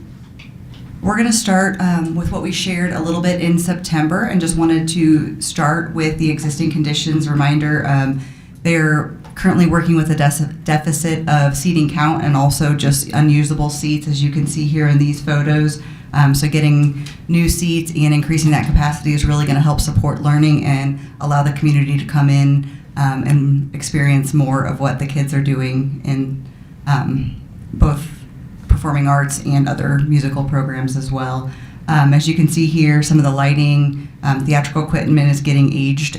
Some of it is also starting to become on borderline of unsafe, just in terms of the hand rigging and things that really need to be improved for ease of use and to be in alignment with things that they might go out and do in the community or higher education. The lobby is starting to get aged as well, as you can see in the upper right photo. We've got some stained ceiling tiles and things that need to be replaced. Additionally, you'll see here we've got some accessibility challenges in both the dressing rooms and the lobby restrooms in terms of clearances under sinks, underneath the counters, and also some deteriorating conditions with the countertops, plumbing fixtures, and things like that. Backstage, the sound booth also, we've got some accessibility challenges and just some spaces that need to be cleaned up to provide better access for students. And then finally, one thing we did not share in September because we had not weren't complete with the investigations was when we were evaluating the auditorium box itself, we started to notice some minor cracking, some hairline cracks in the auditorium itself. So we went out and did some further investigation and research with our structural engineers, and we did find that there are some minor cracks in the auditorium. You can see those on kind of those red and yellow circles throughout there. Though those were determined to be minor, don't infect the structural integrity at all. So our recommendation for those currently, just to seal those and monitor them. We could come in and do some underpinning, but just because of the limited locations of them, we figured there might actually be some more risk as you start to underpin part of it. You could impact other parts of the building. So right now, recommending sealing those and then just monitoring those for additional movement. And then at that time, if there was additional movement, could make some further recommendations there. The one item we did identify, though, actually outside of the auditorium, as you come into the entry there, you may see over there on the right, there's a large lintel or steel plate that's attached right over all those windows in that opening where you come into the auditorium. As you can see, it's starting to corrode and deflect a little bit. It appears that the metal was not galvanized or protected when it was put out there, and obviously it's out in the elements, so starting to pull away from that steel beam. It has not been identified as a immediate structural integrity concern, but over time it is going to continue to deteriorate since it is outside. So at this time we are recommending that we do replace that, which would require taking that out, pulling some brick above it, putting in a new beam there, and then replacing the brick. And then additionally around the corner there, we're also seeing some other minor settlement. You can see kind of some stair-stepping hairline cracks. So we would recommend doing a little bit of underpinning on that exterior wall to get the settlement to kind of calm down there. With that, along with the structural repairs that we just talked about, the base scope priorities have really remained the same since we last talked. we went back to the building admin and staff and talked through those kind of overarching priorities, and those continue to be the improved seat capacity, the overall theatrical and AV systems, and then just increased thermal comfort and refreshing that space to make it more warm and inviting. Based on our comments and the feedback last time, we also were able to take time to step back and get some additional input from students as well. As you can see up here, we surveyed about 208 students in the performing arts department. We did, unfortunately, we got about a quarter of the responses there. And we were focusing on the different spaces that they experience on a daily basis when they're in drama classes, dressing rooms, the auditorium, outside of those base scope priorities. What we heard from students was the dressing rooms were kind of their number one priority outside of just the lighting and theatrical rigging. The lobby was their second priority, restrooms the third. And then we also circled back to staff to understand out of those same things, they did identify the same three things, just in a little bit different order. To them, kind of the more public-facing spaces, the lobby and restrooms were their priority, and then the dressing rooms, which makes some sense because they may not be using the dressing rooms as much there. So with that, based on the conversations last time, we continued to refine the design. The base bid has stayed fairly the same, as Mr. Sutch had mentioned, really focusing on that auditorium box as well as those HVAC improvements to accommodate the increased seat count. We have removed the restroom in the lobby as part of the base bid, just trying to be very mindful of what the budget is and trying to get that base bid really honed in there. Seat count right now is sitting at 396 seats. Current seat count was 215, so we have been able to get a significant increase there. We did narrow up the row spacing a little bit, still within the comfortable area there. We are above the code minimum, but that has allowed us to reshuffle things and really increase the seat count to minimize or maximize the performances in that space. And then finally, same images that we shared last time. We kind of went back and refined a few things in the design documents, but staff and the buildings were really enjoying the mood that we set with these initial images. So share those again. And then finally, along with the base bid, as we talked about, both staff and students prioritized a few additional spaces outside the auditorium. So last time we talked about the north corridor, the costume shop, and the drama that you can see there in gray. We have removed those from recommended additional scope opportunities based on the feedback of students and staff, but are still recommending coming in and modifying the lobby and vestibule. Again, as we saw in those photos, replacing the ceiling, updating the flooring, and just refreshing that space to really make it be that nice front door and welcoming for your community. The dressing rooms, again, that was priority for students, that theater shop and costume, and then the restrooms there. With that, we'll open it up for questions. Appreciate your guys' time. Yeah, I have a question. You mentioned tightening up the seating space. I'd like to know if Mr. Stutzer has had an opportunity to sit in those chairs to make sure that there's enough room for a person of his height, because I don't suffer from that, but the last thing I would want to hear after we renovate this entire building is that it's too tight for a person the height of Mr. What are you trying to Stutzer. say? I've traveled on a lot of airplanes, and I have had my needs. Absolutely. Yeah. I guess just for a reference point, if you would look at the seating spacing that we have here tonight for patrons, I would say it is, 32 inches or 34 inches is just under 3 feet. So we could walk that out, but the spacing you see out here is actually narrower than that. So that should be adequate. I was wondering if you also addressed the problem with the ceiling, the insulation that I talked about last time. Yes, we have added some additional acoustical treatment to the ceiling, and then also looking at some isolation on the rooftop units to minimize sound in that space. Thank you for bringing that up. And we're making sure we're getting rid of the hideous pillars and all the things. Yeah, that's right. Yeah, that's the next one. We have not removed that scope. Those are still going. You had mentioned that some of the work on the outside was going to be monitored for additional movement. Who does the monitoring, and how regularly should they be monitoring that for possible problems?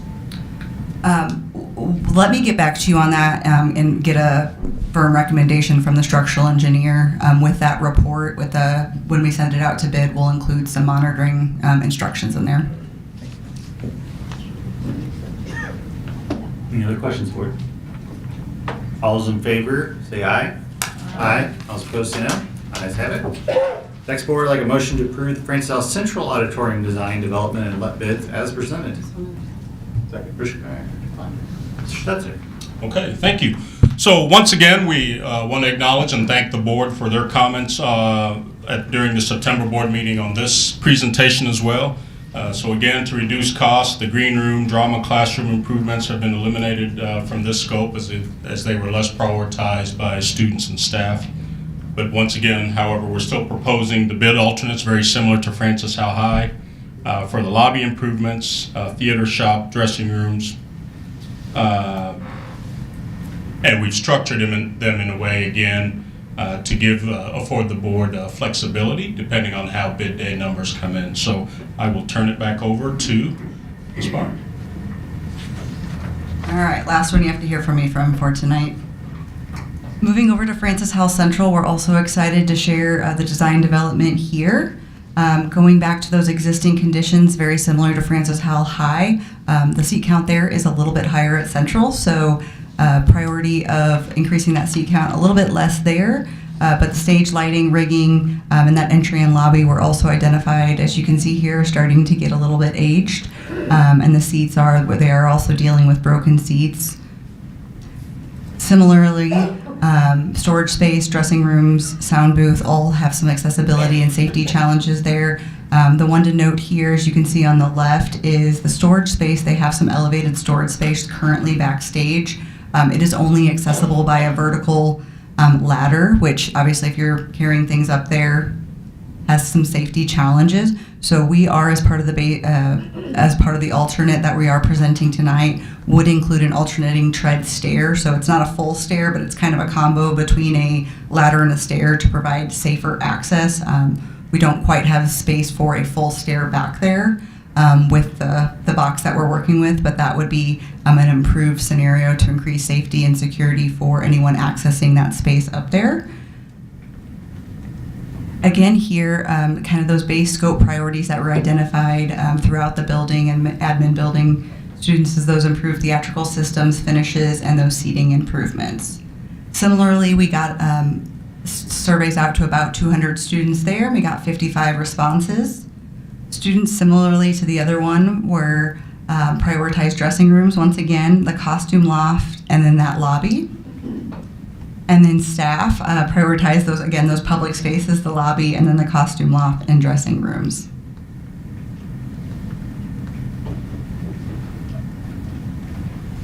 As we discussed, I guess that was 2 months ago in September, base scope would be that auditorium. One of the biggest things I think that will kind of change the aesthetics of that space is getting rid of those columns in there that I think some of us know and love. One thing we did talk about in September was adding an exterior door to help with some of the congestion out there. We got some feedback in terms of where that congestion was really happening and if that would be a value add or how to balance how much that would cost versus the true value and how much it would help congestion. So we have since removed that from the scope and determined with the building that, while it might be a nice one and it might help a little bit, the cost really wouldn't be worth what we were doing there if we couldn't do more there to add space or completely reconfigure it. So we have removed that out of the base scope, and it is not being presented as an alternate as well. Again, here you'll see the stage layout. So we have been identifying obviously accessible seating spaces. We have reworked the layout here a little bit to increase sight lines. Again, trying to make sure it's the most pleasant viewing experience possible. The row spacing was able to stay at 42 here, so it is a little bit more generous here. So if you got longer legs, you might want to, no, I'm just kidding. You might want to go to Central instead of High. We are able to increase the seats by 67 though, with maintaining that width though. While the scopes here are similar between Francis Howell and High and Central, you can see though that the aesthetics of these spaces, they are going to be uniquely different, which I think is really amazing to complement each of the buildings in their community. And then finally, again, focusing the base scope on the main auditorium box. Last time we did talk about the drama classroom, green room as potential alternates, but again, as you saw in the student and staff surveys, those were not prioritized in the top 3, so we've eliminated those to try and be mindful of budget.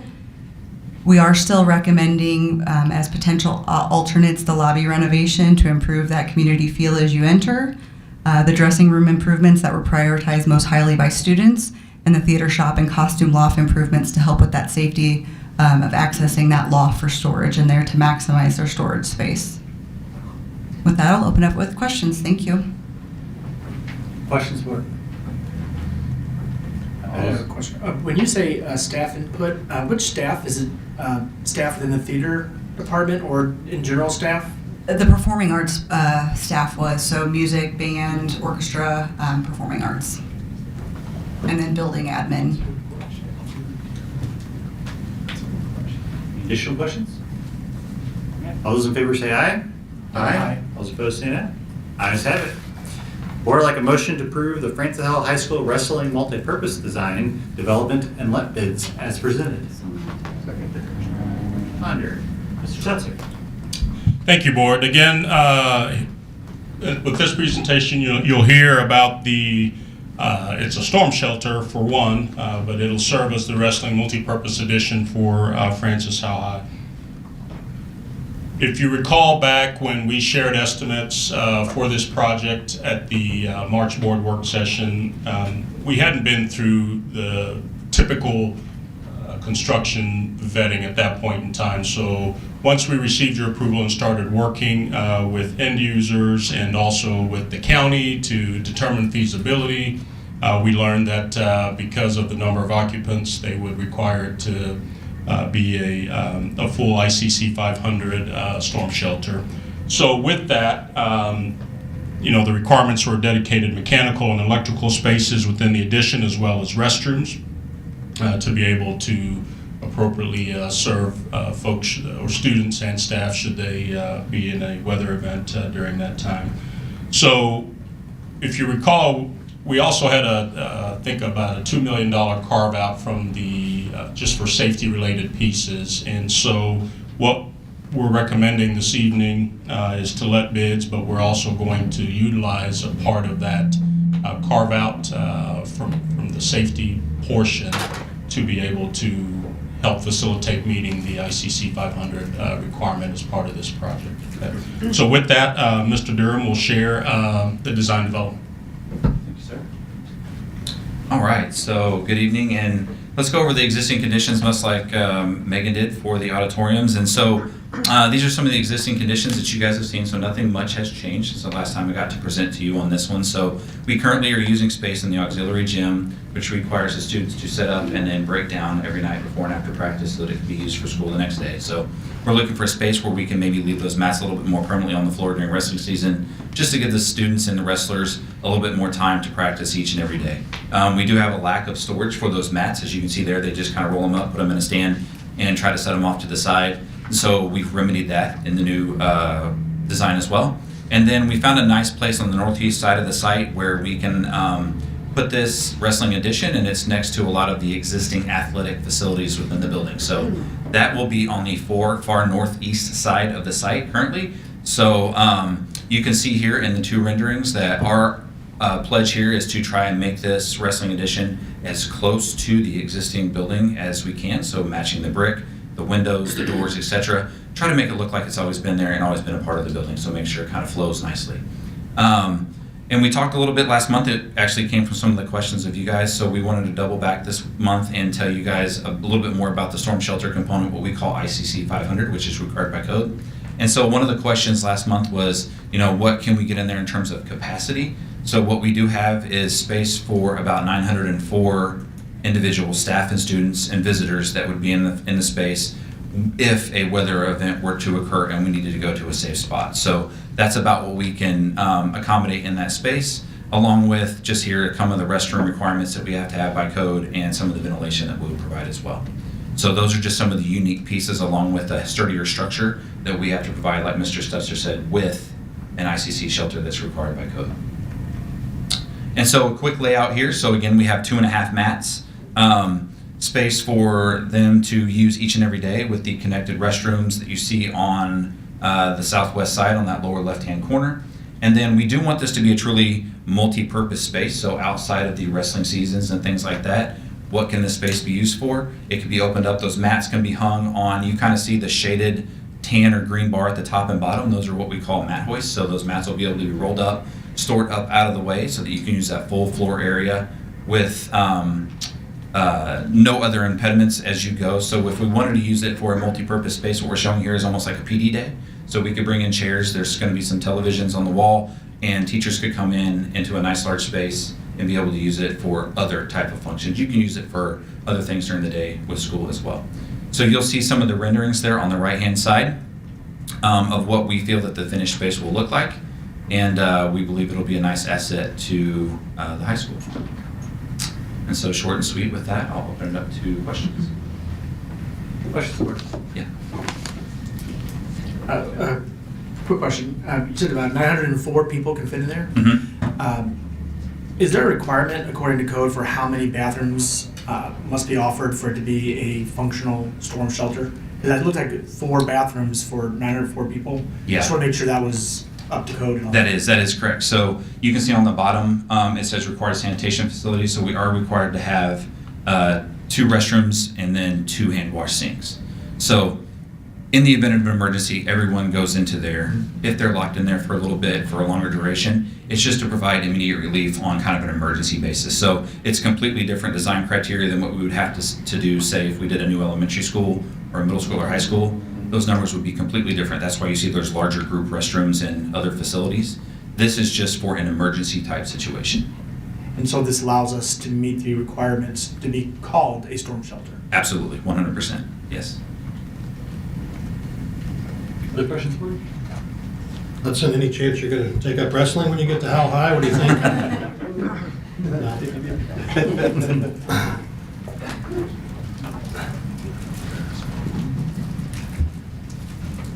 Seeing no questions, all those in favor say aye. Aye. All those opposed say no. Ayes have it. Board, like a motion to approve the process and cooperative purchasing of the HVAC Phase 1 as presented. Ponder. Thank you very much to our architects. Mr. Stutzer. All right, more fun. More fun. More fun. Okay, so this evening I'm going to present just kind of phase 1 of our HVAC improvement recommendation, and I hope at the end we'll be able to move the ball forward on this one. So we'll jump right into it. So we've been working, this is a timeline, we've been working behind the scenes to provide the board again with continued estimates. The most recent one that we had provided to the board with some really favorable numbers was on October 7th. So this again is just a timeline of our process. And so there's really 5 buildings that we're focused on, and they're Harvest Ridge, John Weldon, Bryan Middle, Francis Howell, and Independence.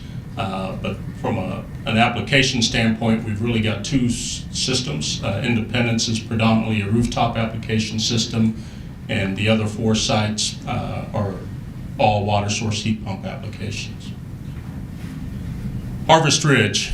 So board might ask why these 5 sites, and I'll articulate that in some slides here. But they've been in service anywhere from 1993 to 1996 today. So many of them have been in service way past their useful life, but we're continuing to keep them going and patching. But I'll be honest, that this is probably one of my places where I don't sleep very much at night, just because of a lot of different things that could potentially happen that would put us in a unfavorable situation in order to provide the appropriate heating and cooling for these 5 sites. So at Harvest Ridge, the recommendation will be to replace 80 water source heat pumps, some rooftop units, 2 boilers and pump systems, and then automate the building with new controls. John Weldon, again, the scope will be very similar. We'd be replacing 82 water source heat pumps, rooftop units, and building automation. Again, the controls to manage and automate all of those systems for efficiencies. Bryan Middle, we've got 112, obviously with being a middle school, more square footage, more students, so there's going to be more mechanical systems to be able to provide the appropriate heating and cooling for our educational community there. So it's 112 water source heat pumps, rooftop units with energy recovery wheels for efficiency, 4 boilers and pumps, and then 2 closed circuit cooling towers, and again, building automation. Francis Howell Middle, 96 water source heat pumps, rooftop units, and then 2 boilers and pumps, and building automation as well. And then Independence, again, that's predominantly a rooftop unit application building. The original equipment was installed in '99 and 14 rooftops, and then we've got 71 terminal devices, but the recommendation is for all the rooftop units and outside air units, and then automate the building with updated and modernized controls to today's that meet today's standards. So this is phase 1 of the HVAC life cycle. Again, you'll see when the equipment was installed, useful life is expired, and you can see the appropriate square footages for each building there as well. So the procurement method, it's 2-part. The industry from a mechanical standpoint, effective January 1, is getting ready to really undergo some significant cost increases. In fact, I was just on a call yesterday and also today where we received some updates. Effective really January 1 due to new legislation, concerns about imports and exports of goods from a manufacturing standpoint, as well as just research and development. So effective January 1, there's going to be another line of refrigerant that will be banned by the EPA, and it's 410A. So mechanical manufacturers have to pivot through research and development to begin designing and producing mechanical equipment that's different. So all of those things will factor into, if we wait until January 1, really about a 15% increase effective January 1, and then that'll end up being year after year, depending on how long we prolong things. So in order to kind of harness some opportunities, we're going to, pending the board's consideration, utilize the purchasing cooperative where there's already some RFPs that have been issued that are still under contract for the purchase of mechanical equipment. And our goal is to bring that back to you for consideration and approval at the December board meeting, and then pending your approval tonight, we would issue a bid specification for the demo and install of the mechanical equipment that we would pre-purchase. We're not as concerned, these are really one-for-one replacements. We're keeping a lot of the systems already intact. Downstream, we're just really kind of talking about the horsepower, so the water source heat pumps and the rooftop units that make everything go. And so we're not as, the board might be concerned, well, what does that look like? What if you learn something new, different during the bid process? So we're not as concerned with that because it's really one-for-one replacement. But that would allow us to avoid, if you will, the cost increases that we'll see effective January 1 by getting the equipment ordered, pending board approval at the December board meeting. Then we'd bid out the demo and install of that equipment and bring back a recommendation at the January board meeting. Why Daikin? Our district, I'd probably say, is about 90% Daikin equipment. And these are the very reasons. I won't go through all of them, but their warehouse is literally right across the river. They stock about 2 million parts at the Chesterfield Service and Parts Facility. And they provide exceptional support when we need it. And that is why we're continuing to recommend their systems above the one-for-one replacement factor. Why cooperative purchase? I won't go into every one of these. Obviously, our board policies allow us to utilize the appropriate purchasing cooperatives. They save institutional capital and resources. Just from a data standpoint, really when you look at RFPs of this nature, it ends up on average, an RFP RFP ends up costing about $15,000 to $16,000 to produce, to get out there. But when you take and factor all the resources and the touch points, the opening of those bids and everything else. So this really allows us economy of scale is respective to that and saving some dollars to help leverage our resources. It also gives us just risk management, cost protections.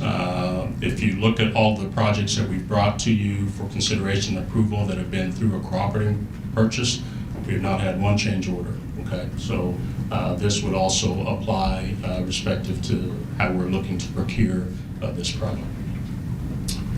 Project timeline, so pending board consideration and approval. Again, it's a two-step process. We bring equipment to you for consideration and approval at the December board meeting, issue bid specifications, come back to the board in January board meeting to be able to have a recommendation for a construction contract. And it's a tight schedule, a lot of work, and so we would try to utilize very similar to the work that's taking place at Henderson. Any breaks that we would have an opportunity pending the award of a construction contract, we'd take advantage of that. And so pending any approvals from the board, we'd begin some preliminary work over spring break, and then a full commencing of the construction process as soon as school's out, and then substantial completion of August 8th. And so on the back end of that, obviously we offer some pretty robust summer school programs and instructional opportunities. We've already worked with the academic department, again pending the board's consideration and approval on moving this forward to ensure that those spaces are available and not having any summer programming. So our recommendation this evening is to utilize the TIPS interlocal purchasing system to purchase mechanical equipment and necessary supplemental scopes of work to complete phase 1 heating, ventilation, and air conditioning improvements at those 5 sites. Bid specifications, again, as I noted, would be issued for the demolition of existing equipment and installation of the new equipment. And then I do want to highlight, we did also take a peek at what the demo and install prices using what are called job order contracts through the TIPS contract interlocal purchasing system.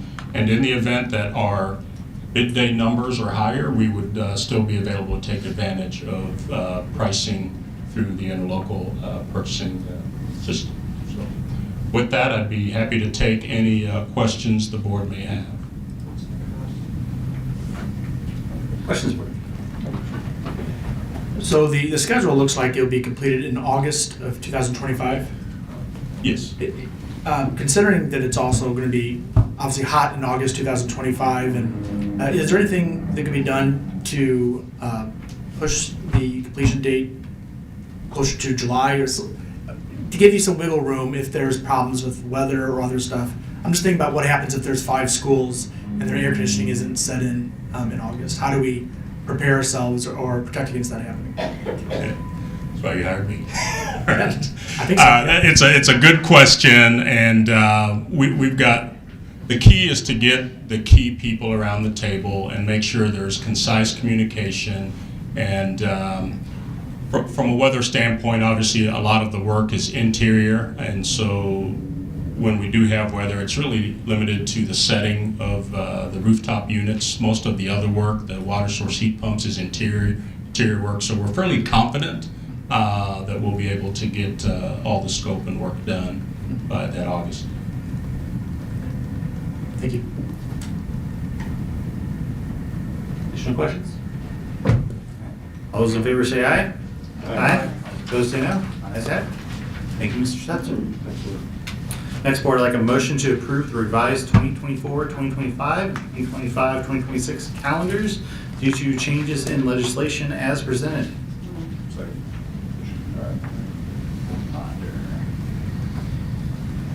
Ms. Simpkins. I don't have anything to add, President Bertrand, but if you have any questions about the changes that are noted in the calendar, I'd be happy to answer those. Thank you. Board, any questions? Any questions? All those in favor say aye. Aye. All those opposed say no. Ayes have it. Next, board, motion to approve the strategic plan recommendation as presented. Second. Cook. Ms. Joels. I'll actually kick it off, President Bertrand, and turn it over to Ms. Jules. As I shared when we met last month for a strategic plan work session with the board and some of our patrons, the strategic planning process really presents an opportunity for us to come together as an organization and establish where we want to be in the future and really who we want to be as we talk about setting goals for our district and for our community for the next 5 years. It's a critical opportunity when we think about setting the direction and establishing the priorities of the district, when ultimately it allows us to align our resources, both our fiscal resources, our human resources, to make sure that we are meeting the needs of our students, of our schools, our staff, and our community in the most effective way possible. I'm proud of the work that a lot of our team members have done, either as part of the strategic planning team and the significant amount of input we've had from stakeholders, from staff, teachers to community patrons that have been involved, the surveys that were done, the roundtables last year, and the Board of Education. So we're pleased to share with you this draft of the high-level goal and pillar areas of the strategic plan for your approval, and now I will turn it over to Ms. Jules.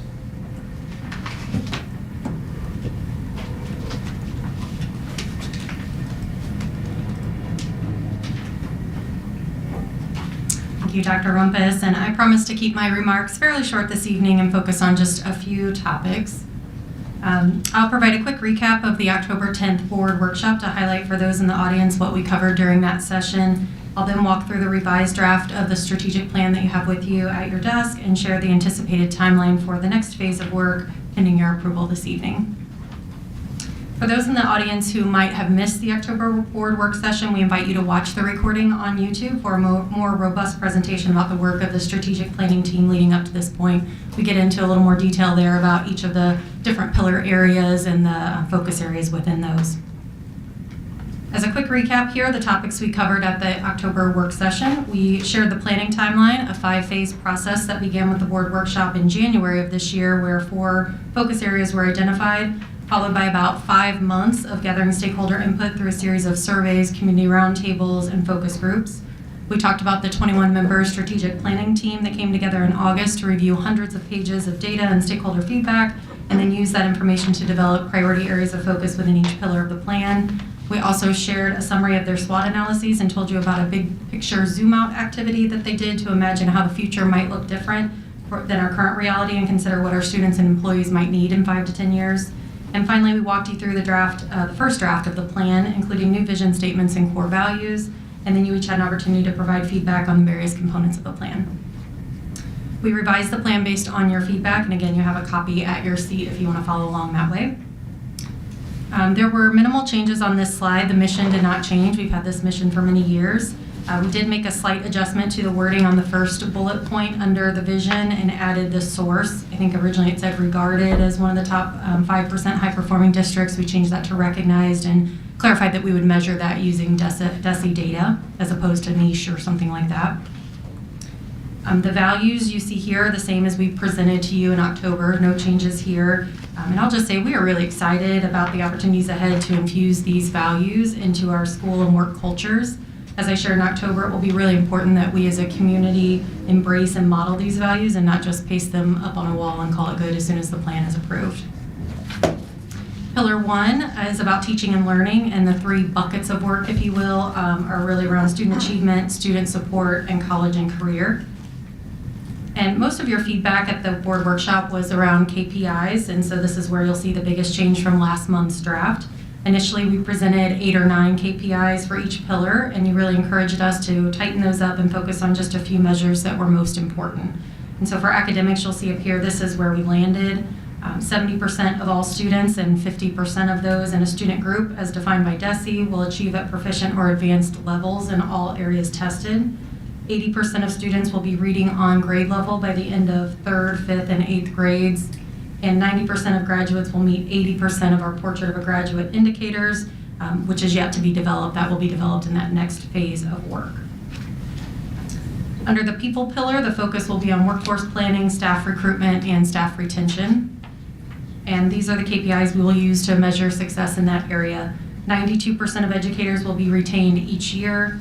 80% of staff will indicate that they are satisfied with their employment at Francis Howell, and 95% of teachers will be fully and appropriately certified at the time of hire. And I should mention, all of these targets were set by looking at existing data where we had it. There are a few areas that we'll talk about where there's not an existing baseline yet, so we may need to adjust those KPI targets as we do those baselines. Under the finance and operations pillar, our priorities are resource allocation, process improvement, and service and compliance. And we'll be striving for a fund balance of 15% or higher, which you know is board policy, 0 findings in regular audits, and on that annual stakeholder survey that we do, we want to see that at least 70% of stakeholders agree that the district spends taxpayer funds effectively. For our final pillar, safety and security, the 3 buckets of work will center around culture, climate, and communication, physical security, and data privacy and protection. And the KPIs for pillar 4 include 100% of students will feel safe at school and 100% of staff will feel safe at work. We expect a 100% pass rate on physical building safety audits, including emergency drills. And we aim to appropriately mitigate 100% of identified cybersecurity vulnerabilities so that they do not cause disruption to the learning or working environments. And then the other board feedback that you provided at the workshop will be provided to the pillar teams, which will do that next phase of work where they're developing specific strategies and action steps. So I'll talk just a minute about what we envision as the timeline for what you might say is a more creative phase. We think when we shared this originally, this is really the high-level plan. It really just establishes those broad areas of focus for the district. And then that next layer of work is where we'll get into those more specifics. How exactly are we going to do these things? And so the timeline, pending your approval of the plan this evening, in December, we would establish the pillar teams made up of various stakeholders. The teams will meet in January and February to develop an initial list of these strategies and action steps for consideration. They'll present those to Executive Cabinet for feedback in March. We anticipate reconvening that larger strategic planning team in early April to review the work of the pillar teams. Since they're the group that really looked at all the stakeholder feedback and data, we want to bring them back in and make sure that we didn't lose focus. There's some alignment there. So all of that feedback will go back to the pillar teams, and we'll ask them to provide their final recommendation for strategies and action steps in mid-April. And we anticipate finalizing this phase of the work in May and be ready to really hit the ground running with this new plan for the 25-26 school year. That will give us time over the summer at admin retreats, new teacher orientation, these other key elements where we're bringing people in to really get people excited about the plan, focused around the priorities of the district. And then ongoing, of course, we'll keep you and the community informed on our progress. That will at least include a mid-year and end-of-year report, and we're developing a KPI dashboard on those specific measures that we can monitor on a more regular basis and just kind of keep a pulse on where we're at. So with that, I'll hand it back over to Dr. Rumpus for any closing comments or thoughts. Thanks, Ms. Jules.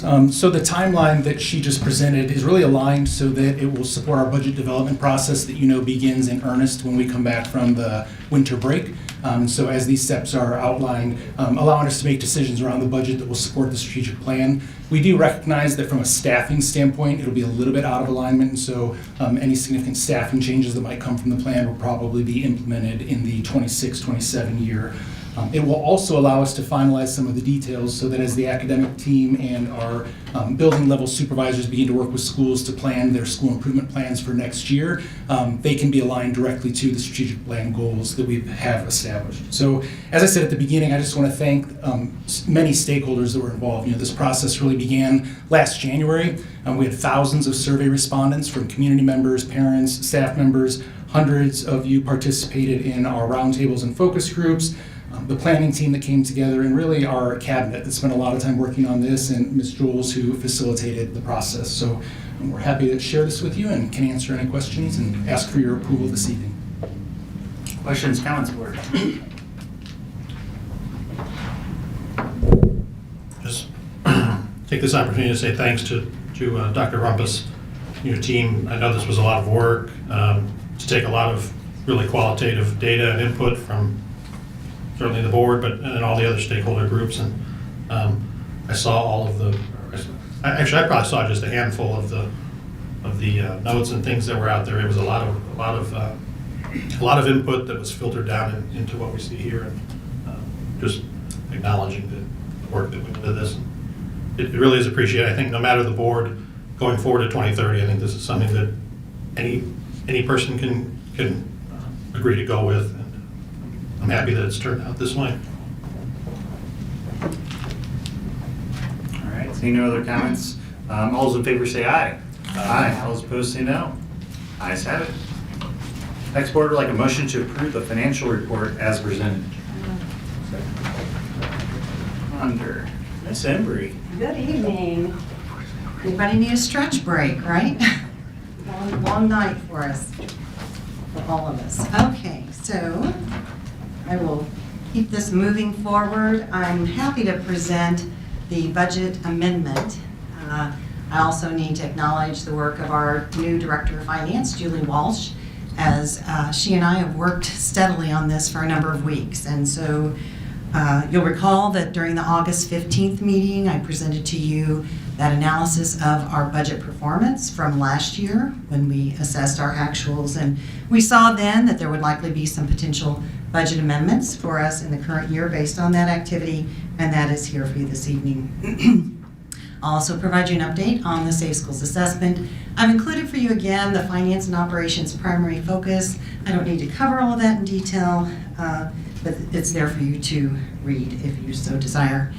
So this shows you the comprehensive total for the revenue amendments, and you can see that it's broken into local, county, state, and federal. The total revenue change is an increase of $934,277. Then we'll break that out for you so you can have a better understanding of those specific revenues. We've combined the current and delinquent tax on one line, and this is exactly what we anticipated would be the budget amendment when we presented to you the tax rate hearing and the levy information. We knew that we needed to adjust our current budget just slightly, nearly $135,000. The Proposition C sales tax is that 1 cent sales tax throughout the state, and we are aligning to our updated WADA information that's provided by the Department of Elementary and Secondary Education times the rate that they believe they will be able to fund this year. Merchants and manufacturers tax, we have a slight adjustment there. Oftentimes we look at historical information unless there's other guiding information that provides us better intel on where that should land. We've also made some adjustments relative to historical information for preschool tuition, our pupil activity income, that's being adjusted, rentals, and then miscellaneous local revenue. So for a total of $268,076 for local. On county, we only have 2 object codes per the Missouri Financial Accounting Manual, state assessed railroad and utility tax, and then county stock insurance, and those have slightly adjusted upward for us by $300,000. For our state revenue, we do have a reduction here, and this is to align to the new DESI payment calculation. Also, our transportation formula, we need to make an adjustment downward. Early childhood special education, that is based on prior year actuals, and we'll continue to monitor that in the coming months in terms of what gets approved. Basic formula classroom trust fund, we're seeing that adjust up. So oftentimes when the classroom trust fund adjusts one way, the basic formula adjusts the other way, and that's the offsetting entry there. All of that is based on state calculation data that we are provided. So again, the net change to state revenue is a negative $650,167. For federal, we are showing an increase overall of $1,015,739. And again, this is relative to some adjustments that were necessary. ESSER money, this is closing out all of the revenue that we are able to claim. And so this crossed the fiscal year into July 1, and that is why we had that adjustment on our budget for you. Then we've made other adjustments relative to the EPEG's budgets, and we'll continue to monitor that and ensure that we claim those funds in a timely fashion. We're making a slight adjustment on school breakfast, and that's based on historical trend for that budget line, $1,015,739. On the expenditure side, you can see that our total expenditure changes are an increase of $3,413,232. Again, we're breaking it down by those object ranges that the Department of Elementary and Secondary Ed provides. So jumping into some of that detail, overall, we're showing a reduction of $309,845 for salary codes, gross pay codes. You can see we're increasing the classified piece. We did have a reduction on the certificated salary, the 6111, and we were not surprised by that based on the FY24 budget performance. We expected to see that. So we've done a comprehensive analysis of all of our existing staffing, and we know things will change because the staff changes. Some people retire, new people come on board, and that affects all of the totals. This is the benefits slide that shows a grand total of $1,951,190. You'll see that we have some reductions in the retirement budget allocations. We have some increases in FICA and Medicare. And then the primary increase there is $2,643,962, and that is for the health insurance. And absent that $4 million transfer that we discussed and during that special meeting relative to changing the current plan health performance or covered items rather, that we would have had a reduction of $1,356,000 on that line. So we were anticipating that this would be more level. Work comp, there's an increase there, and we do have an increase from music, and it originally was around 29% was our notification, and the invoice came in after we had prepared this budget amendment, and it is increasing further. Our property liability work comp insurance is actually going up a total of 33.79%. We have included in this budget amendment an increase relative to the property insurance and work comp, but we will need to bring you an additional budget amendment increase of about $275,000. So in total, it's going up around $962,000. So we need to have some more conversations about are there other options for us in terms of how we might secure the coverage that we need in the system. So all of those variety of object codes are listed there. As you can see, we've just actually gone through all of the utilization of the funds and determined is there additional scrubbing that could take place as we assess this current year. I should say that was $1,048,000 total on purchase services. For supplies, I have included an additional note that part of our recommendation includes a leveling of the student activity fund. We intended to do that as we rolled into the new year and missed that. So that is part of this leveling piece where we will now budget $2.7 million for both revenue and expenditures. And what that affords us is it does not have an impact on our fund balance percentage as we're looking at all of the revenue and expenditures together. But otherwise, we have an adjustment total of $754,918 for supplies. We did include an increase of $1,010,000 on technology-related supplies, and that's mostly from the curriculum department. So we reduced their supply count and increased the technology-related.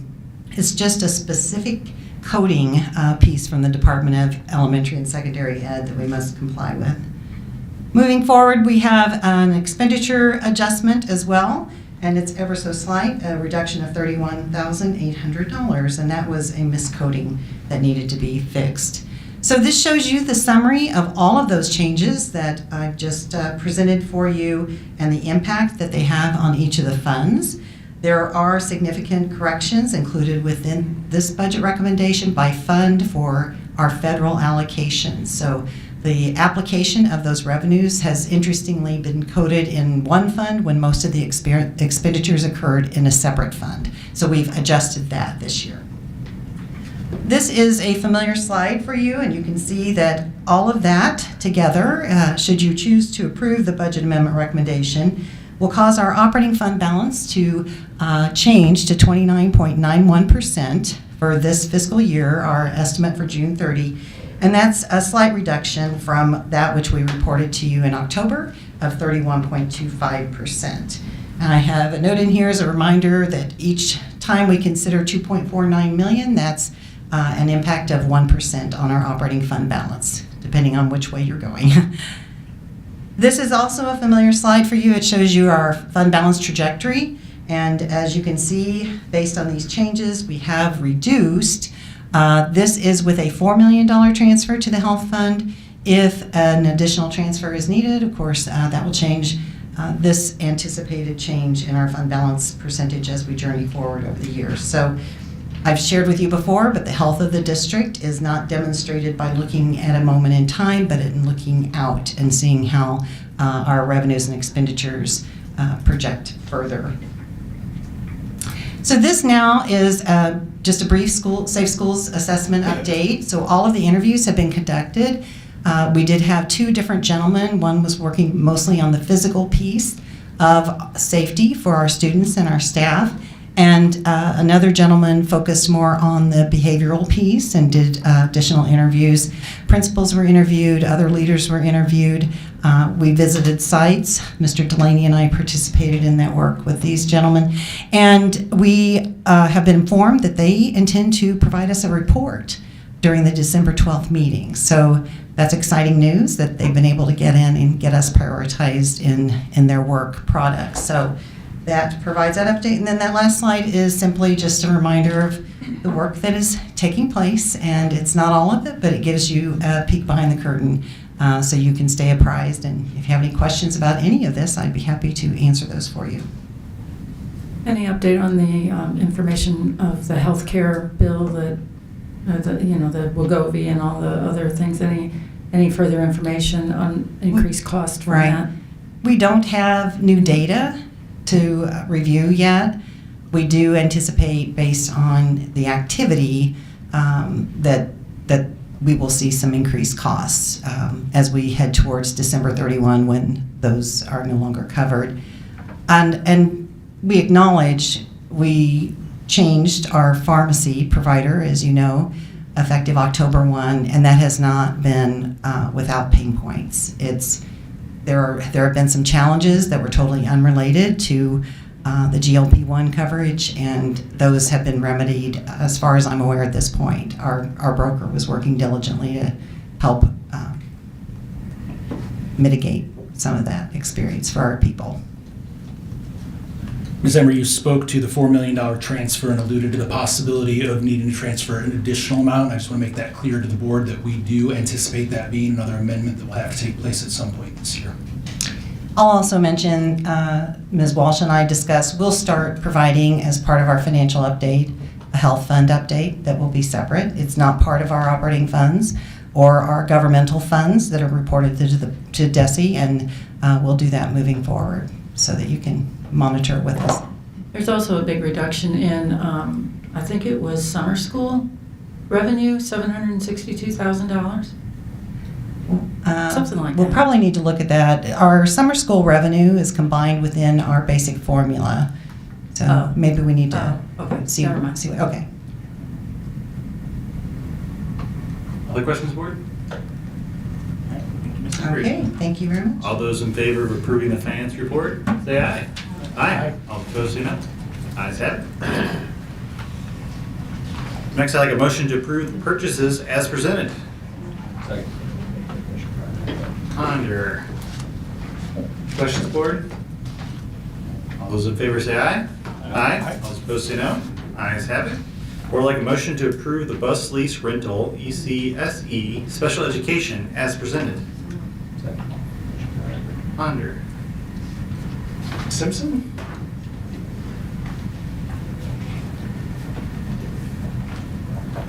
Welcome. Good evening. Good evening, board. We are presenting tonight and asking for your approval to lease 27 new Type C buses. These are the buses that we primarily use to transport our students with special needs and our children that are in the early childhood program. This is a lease because we're really renting these buses. So at the end of this lease, we're going to turn these back in, and that is based on the funding from early childhood, the way that early childhood works. So we're asking for your approval to approve the lease for 27 new buses. Any questions for me? All those in favor say aye. Aye. All those opposed say no. Ayes have it. Thank you very much. Next, board, I'd like a motion to approve the summer school proposal as presented. Dr. Lammers and Dr. Garland. Hello. Hello, President Bertrand, members of the Board of Education, Dr. Rumpus, members of the Executive Cabinet, and everybody in attendance tonight and watching at home. Tonight, Dr. Garland and I are happy to share with you the summer school proposal for the summer of 2025.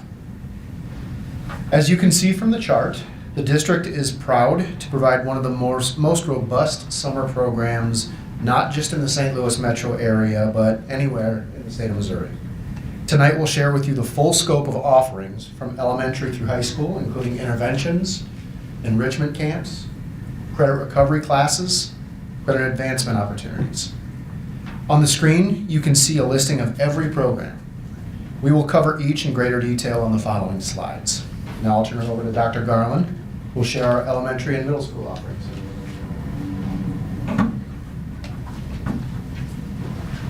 Thank you, Dr. Lammers.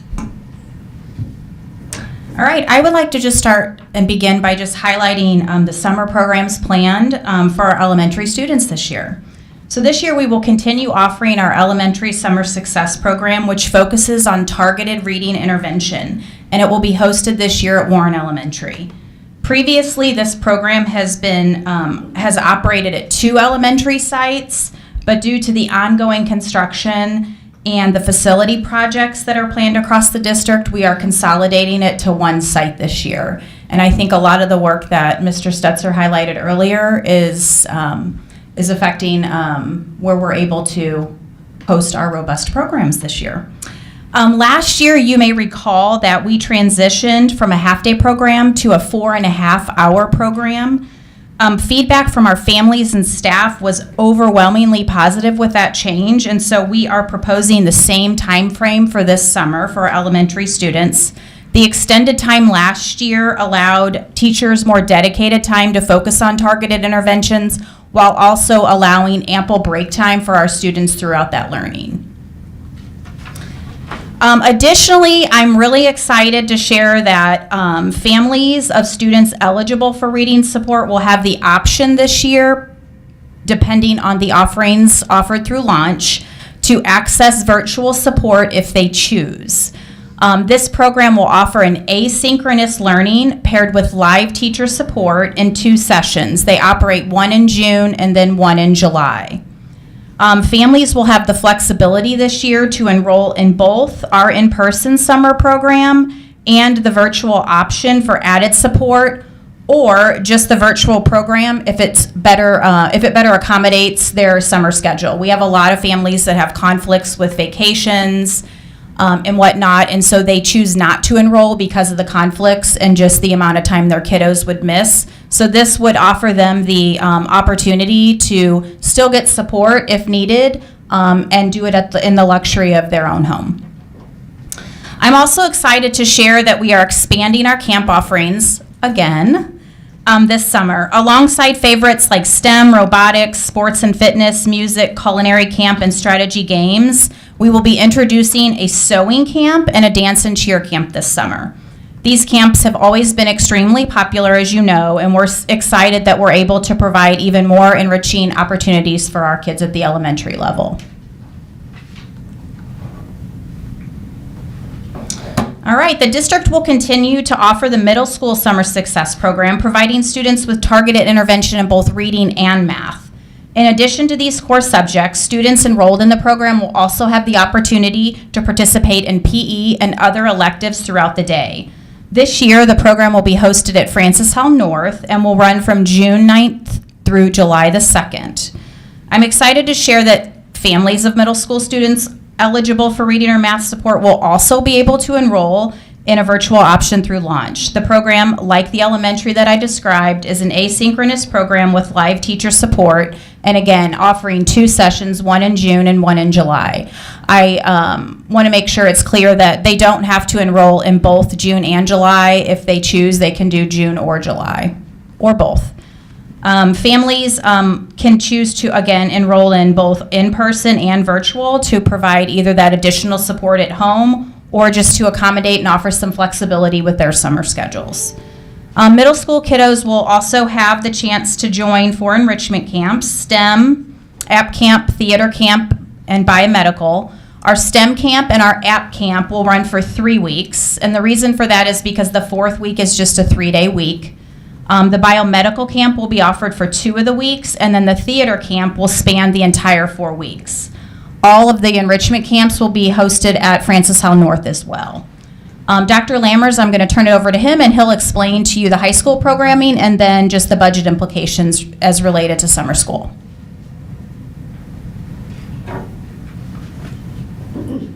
So at the high school level, you'll see familiar programs that we've run for several years and one program that we're expanding this summer.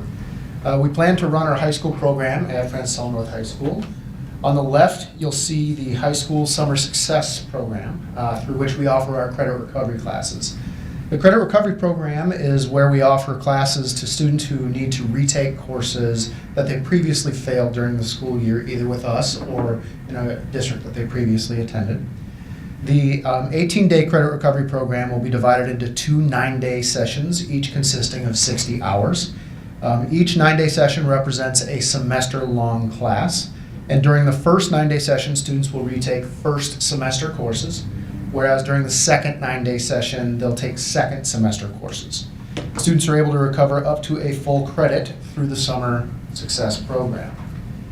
Go back. Got it. In the middle column there, our students will also have the opportunity to earn up to a full credit of credit advancement, where they take classes that they would normally take for credit later in the school year. Students can either attend in-person credit advancement classes during the month of June, or they may select up to 2 July virtual credit advancement classes through the Springfield Launch Program. Last year, Francis Howell students took more than 450 virtual classes through Launch and more than 400 through different vendors offered by other districts around the state. So our intention with offering the July launch session is to provide flexible alternatives to students so we can accommodate a wide variety of summer scheduling needs. And by doing so, our hope is that our students stay with us. Finally, on the right, in addition to credit recovery and credit advancement, we'll once again offer 4 enrichment opportunities at the high school level. First, we'll offer an advanced placement prep camp for students taking their first ever AP class in the fall. In addition, we'll offer a district-wide Max Scholars Summer Academy to provide students with exposure to college campuses, leadership training, and the continued development of academic and organizational skills. We will also offer the Running Start program, in which we will recruit rising 9th graders who teachers, counselors, and administrators believe could benefit from an early orientation to high school. And then lastly, students participating in the early college program can take up to 2 classes during the summer through St. Charles Community College or Missouri Southern State University if they wanted to do virtual courses. Now, to make all of this happen, we are very fortunate to be able to submit average daily attendance minutes to DESE for reimbursement for summer school. And by looking at our historical summer school enrollment and attendance data, we're able to make revenue projections. As you can see, staffing accounts for the lion's share of our budget, followed by transportation expenses and supplies and services. Every year we budget very conservatively and closely monitor spending for our summer programs in order to ensure that we break even in the worst case scenario. And by taking this approach, we've been able to generate a surplus every year for the last 10 years. The number highlighted in green shows that we're projecting a surplus of more than $10,000 this summer. In reality, the budget surplus should far exceed that amount, just as it has routinely done year after year.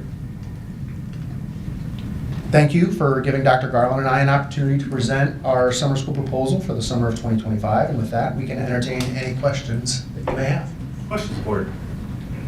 I don't have a question, but I have a comment. Seeing the current problems at Francis Howell North, you can handle this however you want, but I would suggest you might plan for an alternate plan B just in case.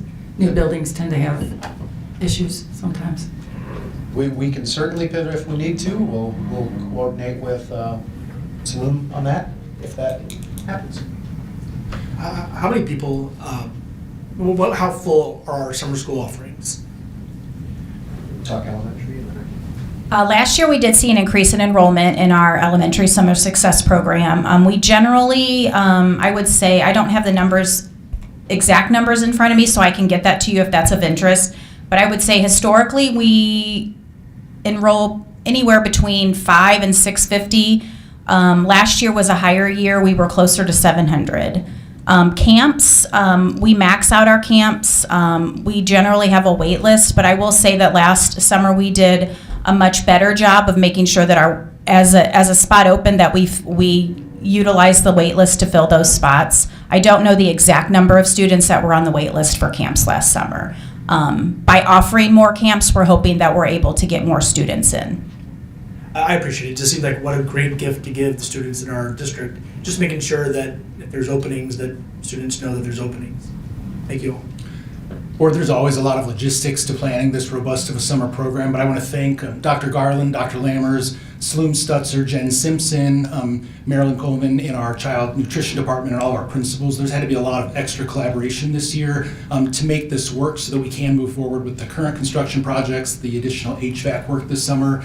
And want to proactively thank our parents because we know it'll be inconvenient for some of them having to travel a little bit further to different locations this summer, but really it's so we can continue the work and offer all of these offerings this summer. Additional questions, board? All right.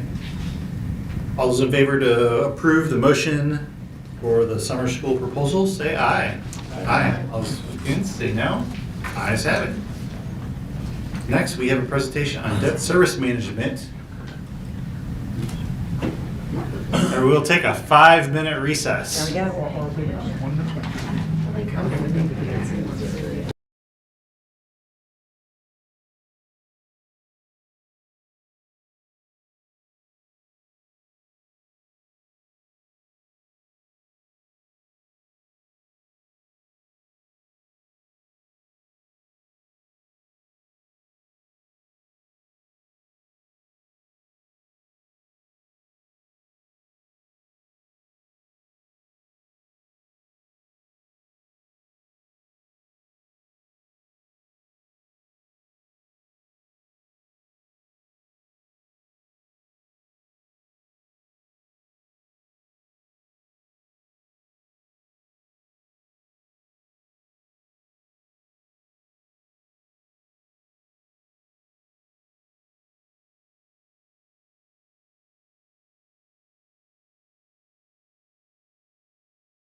on our debt service management presentation. Yes. Ms. Embry. Thank you.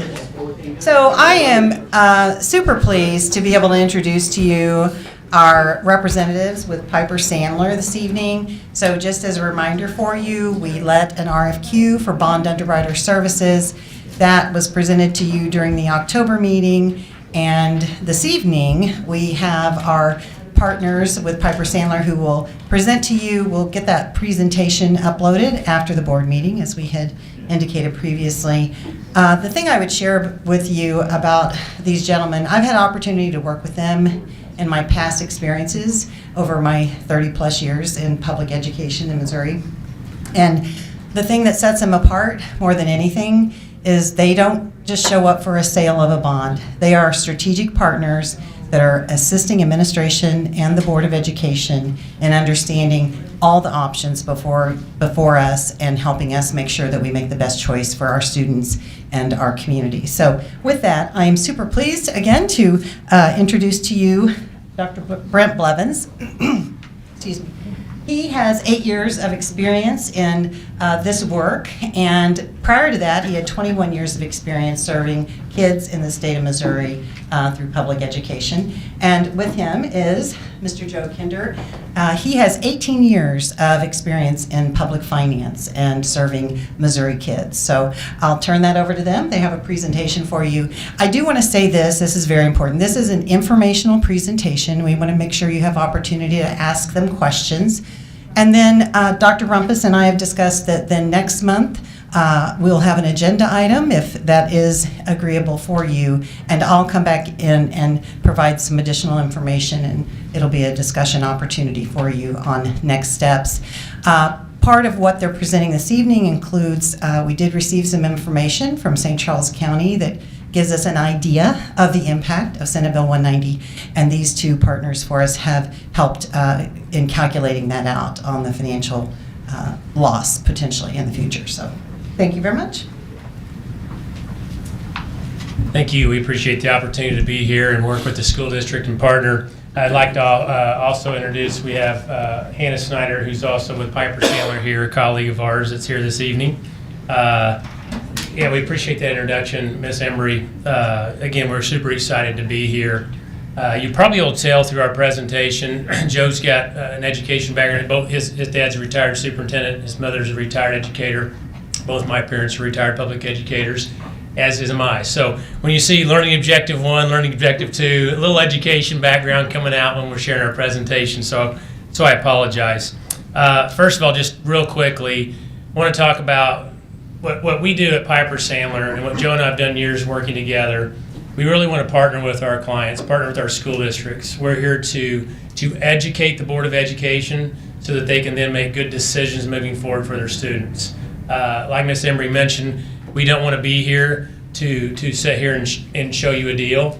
We want to be here and be engaged in your long-range planning, be engaged in looking at your data to make decisions and inform the board and give recommendations, and more importantly, give information so that you have that information to make good decisions for your kids here at Francis Howell. So tonight we have, make sure I have this going right, really 4 different objectives we're going to talk about. Number 1 is Bonds 101. We never want to make assumptions of what board members understand or don't understand about bonds. Sometimes your funds, Fund 1, 2, 3, 4, transfers, all these things can get very convoluted.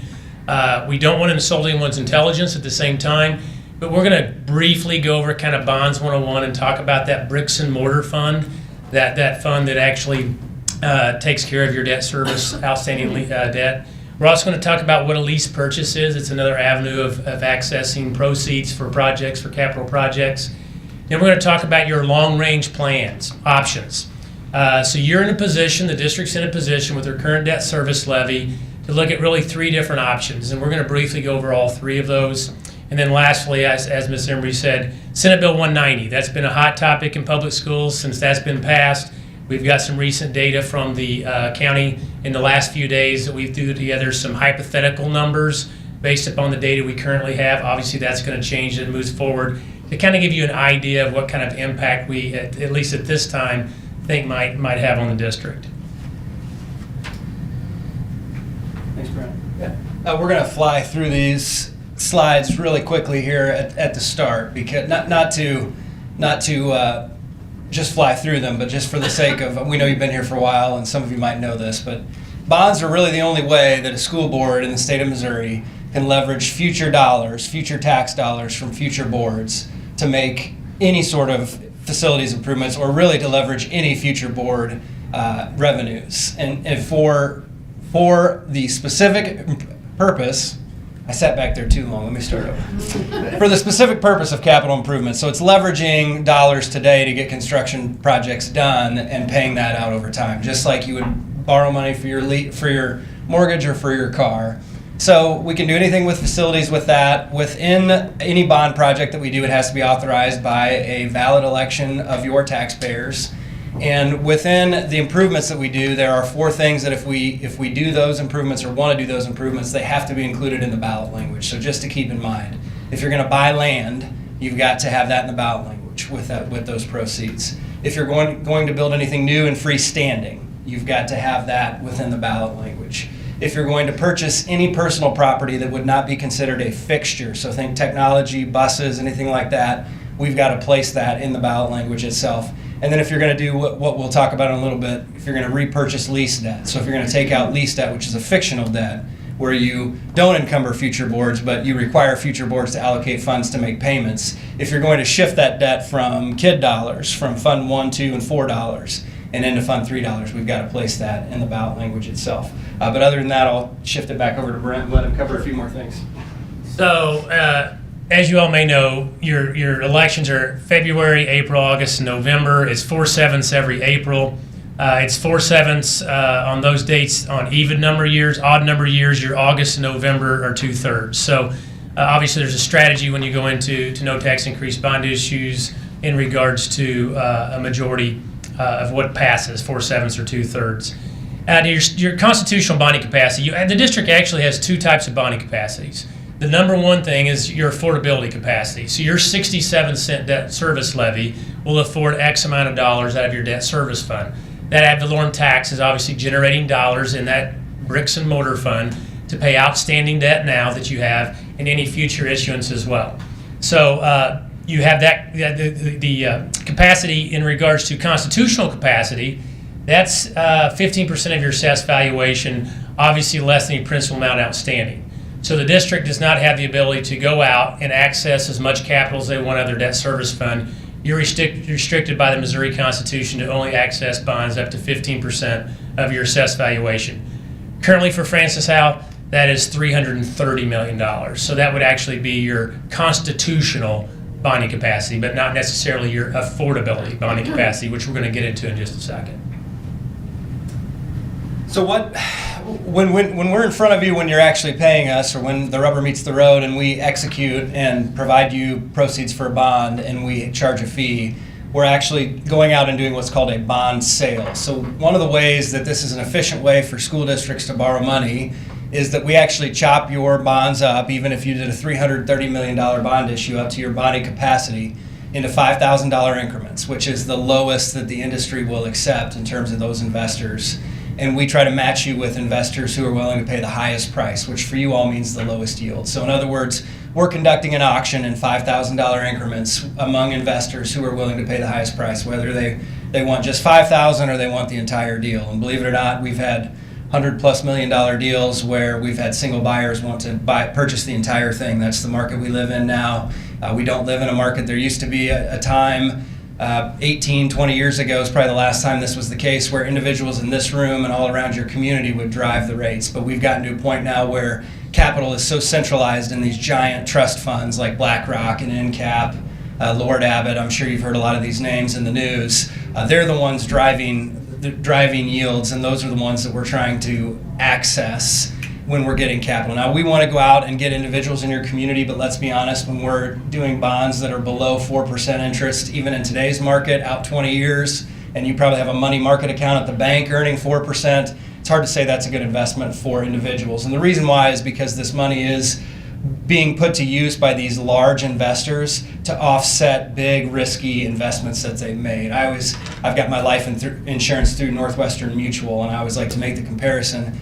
They are a mutual life insurance company, and they own about 300 acres of blighted property in Seattle that they are trying to redevelop as part of their portfolio, believe it or not. And so what they do on the backside of that, when they're promising their funds 100, 300, 500% return over 10 years, is they're avoiding the risk of principal loss by buying Francis Howell School District bonds. Travelers Insurance, State Farm Insurance, these big investment companies, these big hedge funds, whatever they are, going out and using bonds from Francis Howell School District that are AA rated and almost certainly not going to have any issue with being paid back to offset any risk that they're taking in other markets. And so those are the largest buyers. But that's what we actually do when rubber meets the road, and then you pay that back through local property tax revenue. So somewhere between 93 and 95%, depending on the year, of the revenue that comes in the door and goes out to pay your debt in that debt service fund is coming from local property taxes that are assessed on your taxpayers. So one of the reasons that we like to engage in this long-range planning process with you and be partners with you is that your community is so important. They're so vital, not only to what they want and what they want to see out of their schools, but they're also the ones footing the bill ultimately. So we want to make sure we're engaging not just you, but your community, and making sure we're incorporating that into the planning that we're doing. So your bonds, obviously tax exempt. We call these actually triple tax exempt for investors, so they don't pay income tax in regards to federal, state, or local interest earned on the bonds. So that tax exempt status obviously helps investors, intrigues investors in buying those bonds because they're obviously triple tax exempt. There's obviously laws and regulations that we have to do in regards to state and federal government programs in regards to issuing those bonds. You got limitations for the purpose allowed with the federal tax codes in order to be deemed tax exempt. For instance, there are, which we'll talk about in a minute, in fact, I think it's on this slide, there are potential taxable bonds. What that's used for is sometimes you'll see districts go into a corporate or an agreement with another entity that might be a for-profit where they're sharing the building. So those bonds for the portion of the building that are being used for-profit cannot be taxable, or tax-exempt bonds. They have to be taxable. So those taxable bonds can be sold, but obviously for school districts like Francis Howell, those are tax-exempt bonds. And then obviously bond counsel, you all have bond counsel that obviously makes sure that you keep your tax exempt and they don't get in trouble with any IRS regulations. Okay. So bond premium, so when we go out and structure your bonds, the number one concern we have is your long-range plan and fitting those bonds to within your long-range plan. Within that, we have some tools where we structure bonds a little bit differently than like your mortgage or your car loan. And a lot of it has its origins in tax code. So if we go out and sell what's called a par bond, where we have the yield and the coupon, and I'll get into that in just a second, are exactly the same. So 4% bond, someone pays dollar for dollar the exact amount, $100,000 at 4% to yield 4%. They have no special tax exemption for themselves as an investor when they buy par bonds, right? So if they sell them for profit at a later date, they have to pay income, or capital gains tax on that, or income tax, depending on how they're slotting those investments. There are other ways that we can do that. So when we go out, and you just heard me talk about selling your bonds at auction in $5,000 increments, we cannot control what investors are willing to accept for a rate of return. That is their purview and their opinion of how the market is. So we have no control over that, right? Our job is just to find the people who are willing to accept that lowest rate of return for you. What we can control is the stated rate of interest the board agrees to pay. So if we think about yield, that's what the investor is willing to accept, and coupon, that's the stated rate. If they're the same, we call those par bonds, right? And we can't impact yield, but we can impact the coupon. And so if we lower the coupon below the yield, that's the same thing as buying points on your mortgage. Those are called discount bonds. That's where you pay money into the bank for your house that you get no equity in return for. And the return, on a 30-year mortgage, the return on that is about 17 years. So when you buy points on your mortgage, you are anticipating that you won't see a lower rate, again, for at least 17 years. Otherwise, you've given up, if you paid $5,000 to buy points, you didn't get that equity. The bank essentially gave you a $95,000 loan, and they told you it's a $100,000 loan, right? So you don't have that equity, and usually that returns about 17 years. So if you make that bet, you don't want to refinance for 17 years, right? Or you've lost that equity or a portion of it. Premium bonds are the opposite. That's where we agree as a board to pay a coupon rate or a stated interest rate above the actual yield that investors are willing to accept. And the interchange for that is just a mathematical calculation where they pay above face value for that in particular bond in an amount that makes them equal over time for the yield that they're accepting. So you get more money up front in your capital projects fund than the stated value of your bonds. If it's $100 million and people buy bonds at a 5%, less expenses and everything else, costs of issuance that go into that, you're going to get $105 million worth of bonds. So premium bonds are just a different type of bond. The last time we did a large issuance for the Springfield School District, we used both types of bonds in our issuance. So a premium set of bonds, some discount bonds, and really the idea with those bonds, there are some state law regulations and limitations that go into our decision making that we don't need to cover tonight. But the idea was we were casting as wide a net as we could, right? Our job is to maximize that demand for your bonds, right? We want to make sure that we're creating a structure that maximizes demand, because we all had some sort of an economics course at some point where we talked about supply and demand, right? The more the demand is, the higher the price, which for you all means the lower the yield. But that's really what bond premium is. In Missouri, because we have relatively low bonding capacity limitations, we have Kansas is right next door to us on the west side of the state, obviously. Spring Hill School District, which is a school district just south of the Kansas City metro area, about 7 years ago, was levered up to where their debt and their assessed value were the same. So that's like you all taking out about a $3.2 billion general obligation note right now today and doing facilities work. So we operate under very low thresholds. For people who have commercial and commerce centers like Francis Howell, it's not as big of an issue for you. But some of these all rooftop communities where they have nothing but homes and homes are assessed at 19% and they bring kids and not a lot of assessed value, they're trying to use some of those premium bonds to extend that low capacity. There are other reasons to use it. The state has put some limitations on us on how flexible we can be moving in and out of bond positions. So we've got to either be able to lower interest rate or save money to move in and out of bonds. And one of the things that does in this environment of no tax rate increase, I just said I was going to go quick and I'm not, is we put ourselves in a position where when we live and breathe on no tax rate increase bond issues, we live and breathe on very thin, razor thin margins of revenues, right? We're capitalizing on incremental small little gains in your revenues in your debt service fund to leverage out big projects. And the way we're leveraging those projects is we're going to pay interest only or largely interest only over a period of time until the rest of your debt is paid off.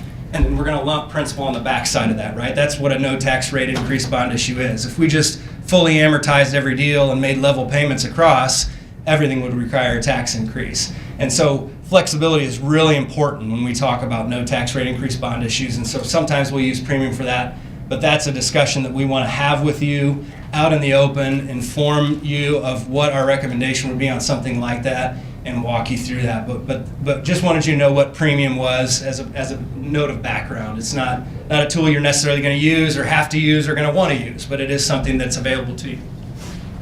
I will say we had an hour worth of presentation. Obviously, we're not going to use that because we were told not to. So we are going through this quickly. Therefore, I will not give the mic back to Joe. So now we're going to talk about a lease purchase. We talked about a general obligation bond issuance and getting proceeds out of your Fund 3, out of your bricks and mortar. So the other question would be, what is another lever that can be pulled to potentially get proceeds for capital projects?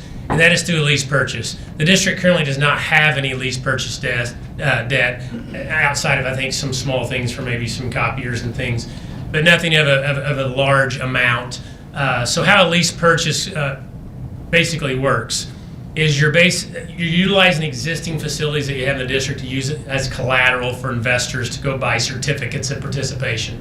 So it looks very similar to a GO in regards to how we price it, in regards to how it's structured. Outside we fully amortize it, which we'll get into at a different time. But the bottom line is, and what you all need to know in regards to a lease purchase, is where the payment comes out of.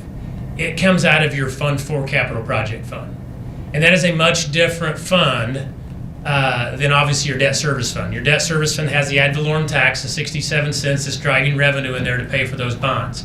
When you do a lease purchase, those expenditures come out of your capital project fund, Fund 4. So what that means is it initially is coming out of operating dollars out of Fund 1. So why would you use a lease purchase? Sometimes people are up against their bonding capacities, like we just mentioned, and they have additional projects they need to do. They have to utilize lease purchases to finish the projects. Another reason would be is if a district does not have a debt service fund. There are a few of those actually out there in the state of Missouri that utilize only lease purchases, and they pay those off out of their Fund 4. The third reason would be is if you cannot pass or do not pass a debt service levy, and you have to have facilities maintained or taken care of, renovated, then you would have no choice other than to obviously get engaged into a lease purchase. So they can be utilized as a positive, but they can also be utilized as somewhat a hindrance if it's not planned accordingly, because that money's coming out of what we call our KID dollars instead of our bricks and mortar dollars. This is still me. So now we went through that quickly. So now we're going to talk about your long-range planning and really your options. And we apologize for going so quickly, but we really want to get to our different options. Like I mentioned earlier, now we're going to strictly talk about Fund 3, that debt service levy, the 67 cents. So to start with, I just want to do real quickly some historical tax levies. This just kind of shows you as a board where you've been historically. You can see your operating levy. We've gone back to 2002 and 3 down to 24, 25. We broke it up in your operating levy, which includes your Fund 1, Fund 2, and Fund 4, and then your debt service levy, which is your Fund 3, which we're going to talk about, your bricks and mortar levy. So you can see the total levy right now that you have in 24-25, FY25 is 4.0904. So if you look backwards, you can see that the district's levy is actually the lowest it's been, I believe, since prior to at least 2002, 2003. Some of that's due to reassessment. Some of that's due, I think you had you can see some voluntary rollbacks back in the mid-2010s. So you know, as you have reassessment, as you know, at the Hancock, the Form A calculation rolls back your levy to be revenue neutral up to the consumer price index. So that's why you've seen that with some reassessment. So that's just your levy history. So now let's talk about long-range planning. So you got three options. One of those options is potentially reallocating levy that you currently have in debt service fund. The second one is what we call keeping things the way it is, just keeping your debt service levy where it's at. And the third one is defeasance, and that would go hand in hand with keeping your levy where it's at, and we'll talk about that when we get to it. Option number one I want to talk about is you have the ability as a school district, now it is through a referendum, it does have to be through an election, to potentially move levy from Fund 3 to any fund. So we've gave a scenario, which we're going to show you, is to move levy from Fund 3 to Fund 1. So why would a district do that? It's basically based upon the district needs. Where does the district need resources allocated the most and still potentially be able to take care of your facility needs? So what we've done is we've taken a scenario to say what can the district potentially vote into fund from Fund 3 to Fund 1. What that looks like is a simple question to your constituents. And I won't go into the language that if the district decides to do that, we can obviously share draft ballot language. But basically the levy remains unchanged. You're moving levy from one pot to the other pot. You're moving levy from the bricks and mortar fund into the KID dollars fund. So that would be a potential option. So what would that look like for the school district? And I'm very sorry for this busy slide, but it is necessary. So if you look at 2025, there's your 67.13 highlighted, if everyone can see that. If you can't, I apologize. So let's just hypothetically, again, want to reemphasize, these are just hypothetical numbers that we're sharing just to give district information. If we move 12.5 cents in there, 12.5 cents out of your Fund 3 into your Fund 1, making your debt service fund 0.5463, what does that look like from an operating standpoint in regards to additional revenues? And what does that look like from a debt service standpoint? Because now you still have to make sure that you can take care of your facilities moving forward. So that scenario you can see at the top, and I'm going to have to go to my page because now I'm getting too far to the side. That scenario shows you as a district and I got to get my glasses out. That 5.2 million of additional revenue and operating. So the 12.5 cents drives $5.2 million in additional revenue into your operating from Fund 3. So what does that mean for future bond issuance? Again, we know you have not done your next plan of strategic planning in regards to facilities, so we don't know when or where you want to do what. But so we threw out some hypotheticals. In 2028, that would allow the district, with the transfer, lowering that debt service levy to 54 cents, to do 150 million in 28, another 150 in 35, and 342. So that's $600 million of improvements in 28 to 42, and moves $5.2 million annually into your operating fund. So again, it's just hypotheticals, it's just scenarios. Where does the money need to be? Does it need to be in your debt service fund? Does it need to be in your operating fund? And this gives you an option as a Board of Education. Again, we're here to educate and inform, to make good decisions of what that might look like, what money that could drive in your operating, compared to what that would still look like in regards to your long-range facility plan. This spreadsheet's just, and I know I'm not on the microphone, but revenue and your main source of revenue here, existing payments, hypothetical future issues, total payments. This is your annual performance. So we would run some surplus or some deficit funds in there. The parentheses are deficits, and this is tracking your fund balance. So He was bringing your mic. Yeah, sorry. I just wanted for you all to be able to see. Yeah, we wanted you to see kind of how that sausage is made, and so that you can see your fund balances, obviously, in that next to last column, stay really solid in regards, and we built all those hypotheticals in there in 28, 34, and 42. Thank you. So now, option number 2, what does it look like if the district decides to do nothing and keep the levy where it's at? And these are just jumping off points for you all. I don't think that you're anywhere near running a no tax increase bond issue this year, nor is that something that we would recommend. This is just to give you an idea of how your ability to improve your facilities changes between reducing at 12.5 cents and staying the same. And the general message is here that 5 years earlier you get to the same spot if you keep the 12.5 cents there. So it's $555 million worth of improvements versus $600 million. But you're there 5 years earlier, and you're enacting each one of those issues 3 years in advance of the other issue, so you avoid 3 years of construction inflation each and every time. So arguably, you'd end up in about the same spot 5 years earlier. So there is a give and take, right? If we're going to look at our total overall levy and try to mix those resources and match them to what we're trying to get done, what our mission, vision, goals are, there is a trade-off if we shift it over into operations in terms of what we think you can afford to pay. Now, these are pretty conservative projections.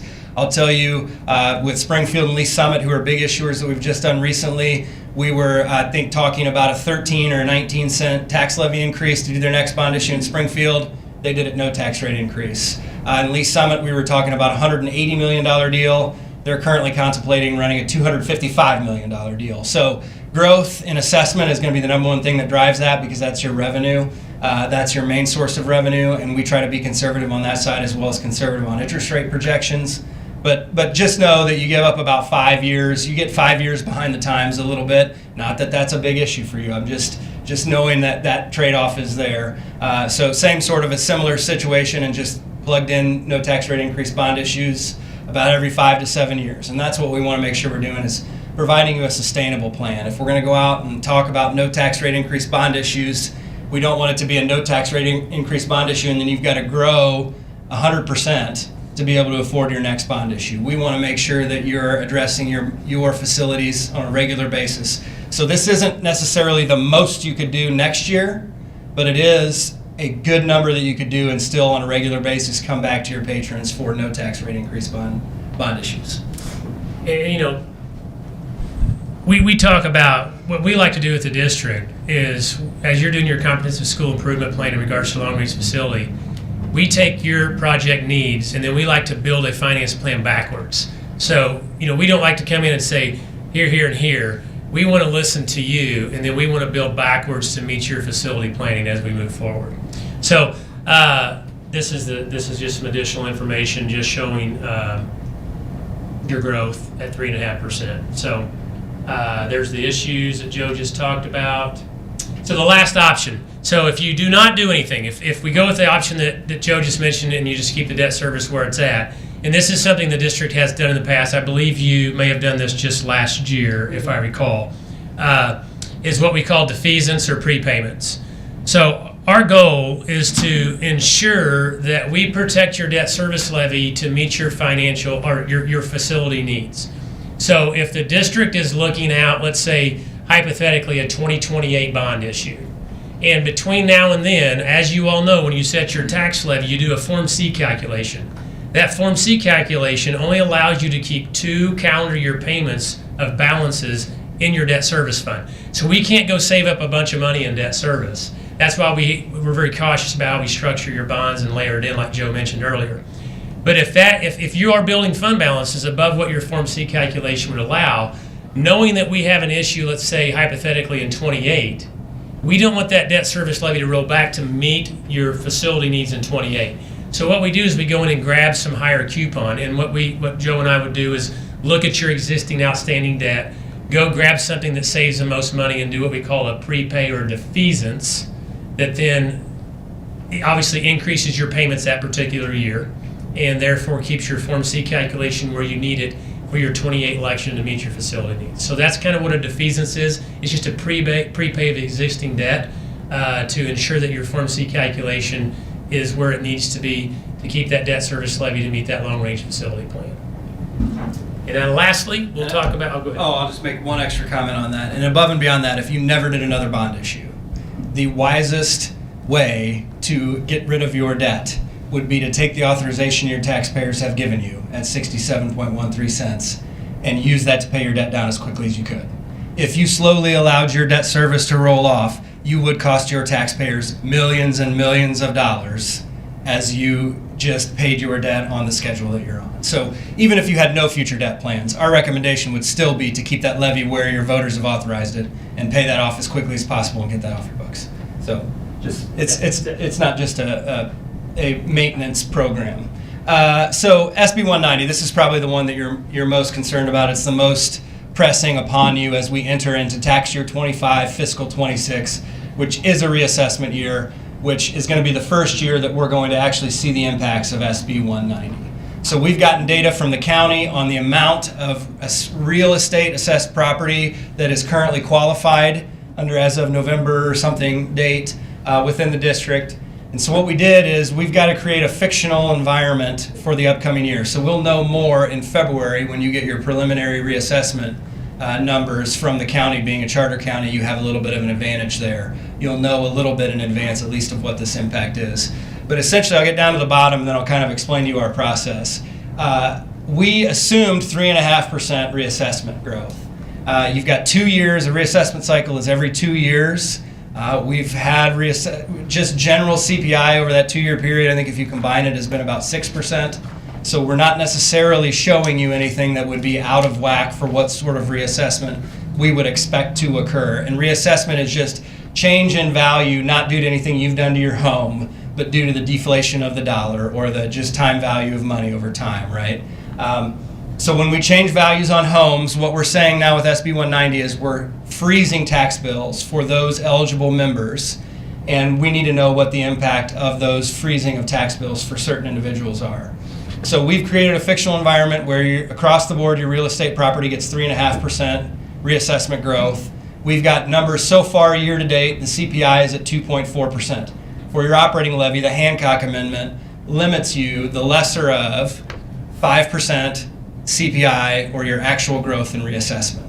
Here we've created a world where your reassessment growth is above the CPI, so you will be capped in revenue growth at 2.4%. So you can see that your levy will drop just slightly, and the reason we drop the levy slightly is because that's what the state requires to balance out that growth above the consumer price indexes. That's all you're allowed to recap.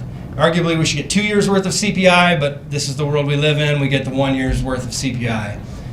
So in that case, what's going to happen for those people that have that $450+ million worth of AV that will be frozen when those values go up? And essentially the end result is that you see an effective collection rate down about 0.5%. You lose about $700,000, $743,000 of revenue you miss out on But in this world of 3.5% reassessment on your AV, you're still gaining revenue overall of over $5 million. So your local tax revenue budget will go up in this world by over $5 million. It'll just be $700,000 shorter than what it would have been. So you'd have been closer to that $6 million range. Now, what's going to happen with reassessment? I can't say. This is just a best guess. We don't have any information from the county assessor saying that this is what's going to happen with AVs. There are several counties across the state where we can tell you existing property values are going to go down. Taney County, existing property values have gone down for the last 27 consecutive years. And that's where Branson is, and you know that community is not doing very well. But we'll see that happen. St. Charles County, thankfully, it's a little bit different. We actually see values go up over time, and you saw that with your tax levy, right? So we can expect that there will be some reassessment because we have had growth in CPI. So the value of the dollar has gone down over the last 2 years, and we would expect that to reflect in increased property values, and that there will be some break or relief given under SB 190, and that relief will be the equivalent of about $700,000 worth of reduced tax bills for those individuals, total, in your district. So we know that's a lot of information in a hurry, so we apologize for that. That's a lot of. Yeah, I was going to read that if that's okay, word for word. Yeah, that's a lovely FINRA. So with that said, we'd be happy to answer any questions. Again, we know this is a lot of information. I know you'll have this presentation. As you go through it, if things that we said pop up, feel free to reach out to the administration. They can reach out to us and get back to you on those. But if you do have any questions right now, we'd be happy to answer them. But we are very excited to be here. We're excited to partner with the district and look forward to the years to come. Carol, you said you were going to take some of this and boil it down and bring it back for us next time. Yes, I will. right. If you are curious, that $528 million level of assessment that has been approved, that represents 8,101 applications for Francis Howell School District proper in terms of the Senate Bill 190 impact. So just wanted to add that in your context, but I will absolutely bring it back in a more synthesized manner. Questions, board? Just a comment. I'm going to go back and watch this again. But I did want to give you a compliment. It's the most comprehensive and most informative presentation we've had. So I appreciate it. Thank you very much. Appreciate that. I have a question on, I think it was the first scenario that you presented where we would roll back the debt service levy and potentially move that, the difference into the operating fund. Ms. Embry, do you know if that's something that you've calculated? What would that, I think it's about 12 cents, give or take, right? Right. Have you done any projections on what that would do long-term to our...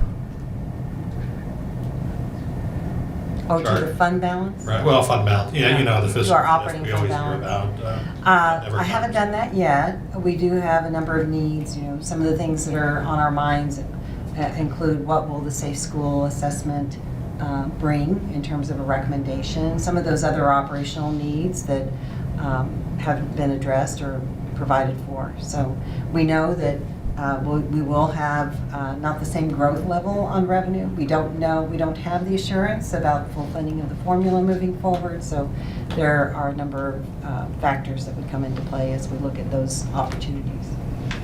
And remind me, can funds be transferred from Fund 1 to Fund 3 if needed? Only certain revenue types, that like merchants and manufacturers tax can go into Fund 3. Classroom Trust Fund is at the discretion of the board.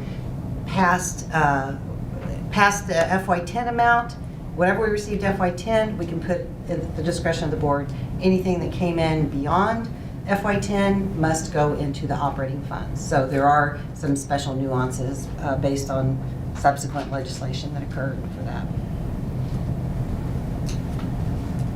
Thank you. Any other questions, board?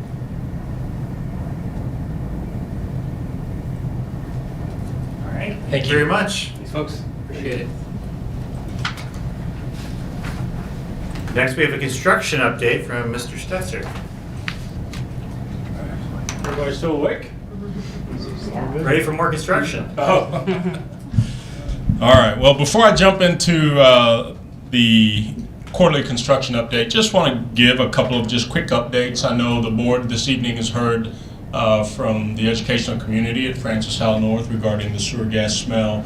Just want to let the board know that I spent a good part of my Tuesday evening with the engineer of record and some other partners regarding that issue, and I think some improvements were made yesterday, and spent 3 hours today at the building between the hours that the smell was most prevalent, and I'm here to tell you that it did not smell today. So we'll continue to monitor that and then make any necessary adjustments with the partners that we have. So just wanted to provide just a quick update there.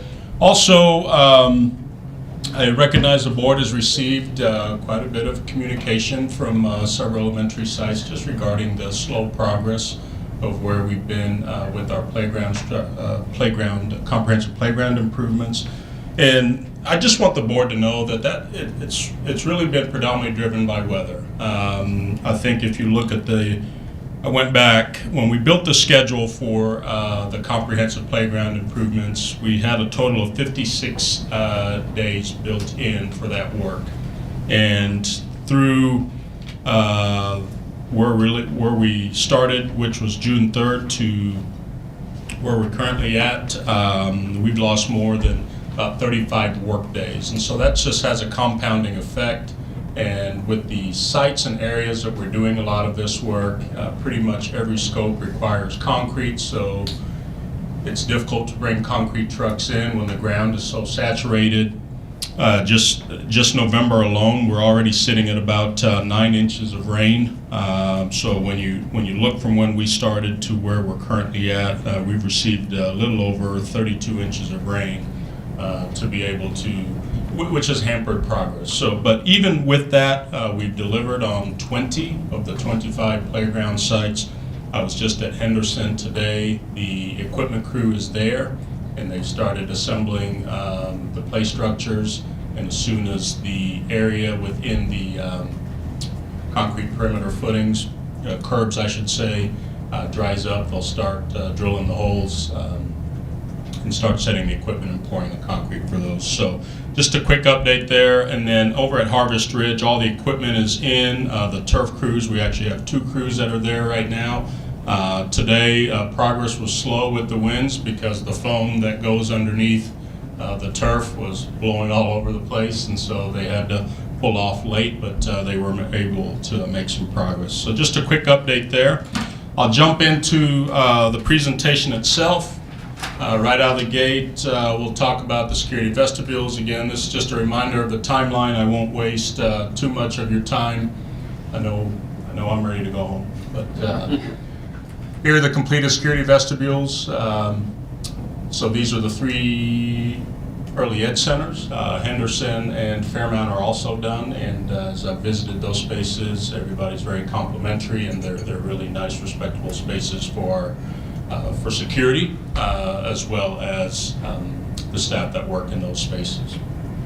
Francis Howell tennis courts, again, timeline. I do want to highlight that just through management of the project, again, this was a cooperative purchase. We were able to bring the project under roughly around $20,000 under what the board approved at the, I believe it was the May 16th board meeting. And this is a result of the board's action and the work that's taken place. So we have 8 comprehensive post-tension concrete tennis courts and complementing lights to give us a flexibility to be able to host matches later and or practices earlier, depending on what the schedule dictates. Over at Henderson, additions and renovations, again, that's the timeline. We're still right now targeting completion summer of 2025. And the slide on the left is the classroom storm shelter addition. They've actually taken down all of the scaffolding that you see there that was used to lay the masonry block. And we poured about 150 yards of concrete on Tuesday for the slab, the floor slab. And so right now, probably next week, potentially shortly after the Thanksgiving holiday, they'll start erecting structural steel and start going vertical with all of the interior masonry walls. To the right is the gym addition, so we've been doing some utility relocating, and obviously we had just a little snafu, I believe it was last week, just with fiber that was supposed to have been relocated, and it was just a matter of we hadn't terminated the new line inside the building. That work's all done, and right now they're just doing soil remediation for the building pad, and they'll start further excavating for the footings for that addition. That work's already commenced, so we'll start seeing some footings getting poured here, probably early next week. Fairmount Elementary additional renovation, there has been some progress. Again, this is a timeline. We are targeting winter of 2025, potentially early spring, we're a little bit slow out of the gate there. Part of that is we had to go back to the county and work on our stormwater management plan. A lot of those are regulations that are driven by the Missouri Department of Natural Resources, and St. Charles County has some unique requirements that we don't see in other parts of the state. So we had to work with them to escrow a performance guarantee for that work, and so that took a little bit of a process. But we are moving. We're doing some site work there and some utility relocates, and I think the work will really kick off after the Thanksgiving break. Playground improvements, again, 10 sites that are listed there, a timeline on when that construction began and the approvals that were necessary to get us there. The next two slides are just really completed work at multiple sites, and so what's been really great, even with the rain on the completed sites, historically those school sites would not have been able to utilize those playgrounds as much rain as we've had, and with the new systems and the ADA, the curbs, the turf, all of the play structures, even after the rainfalls that we receive, students are still able to access those and utilize them safely. The Francis House Central High School softball baseball complex, again, we're targeting completion of that spring of 2025, right before baseball season, and the work has actually substantially moved forward. We've actually scraped all of the, from a site work standpoint, we removed all of the infield and outfield soil to start prepping for the turf. We had a proof roll last Friday, and what a proof roll is to test the stability of the soil that's currently there. And it's pretty much a swampland. So if you recall, what we shared with the board was we would have to stabilize that, and we had dollars allocated in the recommendation that we brought to you to be able to stabilize that soil. So what they'll do is they'll till what we call Portland cement in with the existing soil to harden that, to create a solid base. Then we'll start all the base rock work, install the under drains to ensure that we have a solid surface to be able to install the turf on. So that work's going really well. We have lost a few weather days with the rain that we received since the board approved that project. And then other projects that are in phase, obviously this evening the board approved the top left column there. All of those projects will go out to bid, and I'm not sure if I mentioned this, so our goal is those will hit the streets next week. And what we've also done as packages hit the streets is we've done a nice job of being able to reach out to many of our community stakeholders. We've established a wonderful relationship with the Tri-County Labor Club, who obviously is very involved in most of the major construction projects that take place in the St. Louis metropolitan area. And what that's allowed us to do is really leverage participation on bid day. I think the last 2 or 3 bid packages that we've brought back to the board, we've had anywhere from 5 to 7 participants on that. And so what that does is it helps us really create competition to be able to really bring budgets or recommendations to you that are close to budget or even slightly under budget in some cases. Talked about phase one HVAC improvements, which the board approved us to move forward with the equipment purchase and also the releasing the bids, letting of the bids for the demo and installation. And then phase two improvements there. Again, depending on kind of where we sit financially, there may be some opportunity to add Sager, depending on available funds. We just have one regular capital project that has been complete to talk about, and it's really the central bleacher, Francis Howell central bleacher improvements for both gyms, auxiliary and the main gym, and that work was completed in September. And here is what the board approved, and I think it's going to come. It's going to be a nice addition and renovation, especially once we kick off winter programs. So, outside of that, ready to go home pending any questions or clarifications of board members. Or I should say, I'm ready to go to Indianapolis. That's where I'm headed. My son's got some games in Detroit. All right, I have a question. What's the time difference between phase one and phase two for the HVAC? That's a great question. That would be like a year, everything a year pushed away, or less yeah, than a so year? we're working on that. Obviously, I shared some inflationary concerns, and the board may be wondering why we didn't bring both to the board for consideration. The reality is, we were very concerned with being able to have the appropriate manpower. When you talk about almost taking 10 of your buildings and taking them offline and still continuing to support the instructional curriculum needs over the summer, because that is really the only time that work can be performed. And then in also talking with the labor market, 5 is really about what there is capacity for. Obviously, labor is not sitting around waiting on Francis Howell to put packages out. They're going to go chase whatever packages are out there, and so 5 was a happy medium. So the idea, the goal is to get phase one going, and then we'll start working on phase two, but we'll bring the recommendations to align with the work, very similar to what we've done with phase one for the summer of 2026. Excuse me, can you remind me of the cost of the HVAC project? The 5 that you have up there? We, obviously, to protect our bid process, I think we shared that through Estimate. some reports. Estimates. Right. I'm sorry. Yeah. The estimate that we initially had back in at the March board meeting, I think, was around 15 million. It was 15,885,000. Yep. And To be approximate. exact. And we'll just say that this is a favorable option for us. Okay. Thanks. Any other questions, board? Questions? Board, I'd like to, if you don't mind, take a moment just to thank Saloon.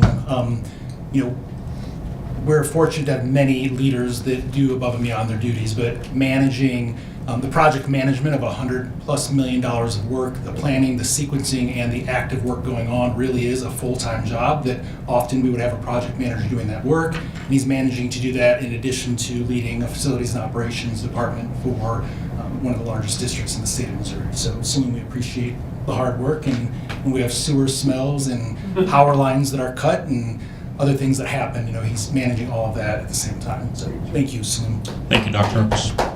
Thank you, board. All right, we have a number of first readings for community to review, provide feedback for us before they come to second readings. And board, I'd like a motion to approve the policies and regulations as presented for our second reading and vote policies and regulations. Ponder. Any questions on those, board? All those in favor say aye. Aye. All those opposed say no. Curriculum first reading and review. I don't know, Dr. Buckman, if you have any commentary on those, or if the board has any questions. All right. Thank you very much. Then we're on to superintendent comments. Thank you, President Bertrand.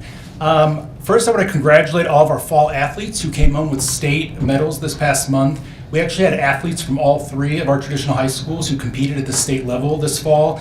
Francis Howell High Girls Golf finished 3rd place, and their girls volleyball team made history going back-to-back to the Final Four for 2 years in a row. That's the first time they've done that in the history of the program. In addition to our student athletes, we also celebrate our talented singers and musicians. Several students from our schools were named the Missouri All-State Choir for 2025, and the Missouri Metro 8 high school band and jazz ensembles are going on right now, and we have students from several of our schools participating in that. Our journalism programs at all 3 high schools just returned from their fall trip to the National High School Journalism Convention in Philadelphia, and we had so many winners that I cannot begin to even name them all, but we have invited them to next month's board meeting to recognize them here with you. I want to remind you that our Howell of Fame nominations are now open through February 1st. We've moved that deadline up a little bit to allow us to better prepare for the ceremony in May.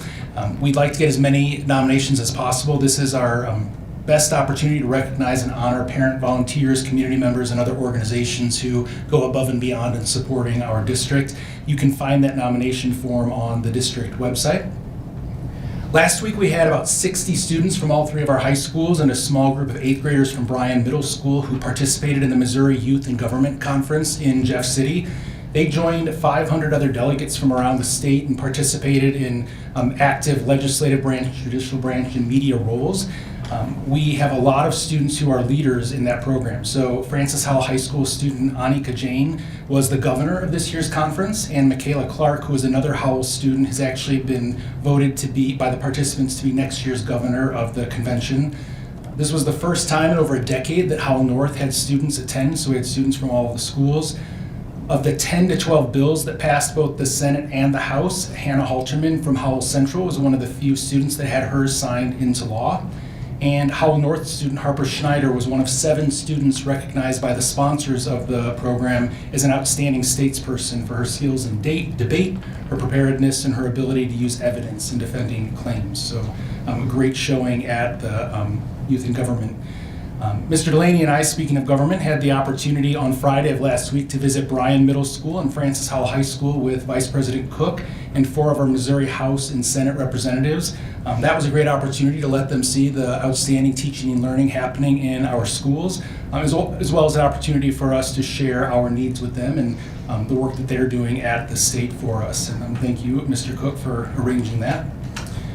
Early last week, on Monday, was Veterans Day, and all of our schools come together to honor veterans throughout the district and pay tribute to those who have served or who are currently serving. Every one of our schools participates in a different way, and if you haven't, I encourage you to go to our social media channels where you can see a lot of photos and videos of our student performances and what took place that day. It's really a great reminder of how all of our schools come together and celebrate the freedom that we have. And finally, just a reminder that next week is Thanksgiving. There is no school Wednesday through Friday.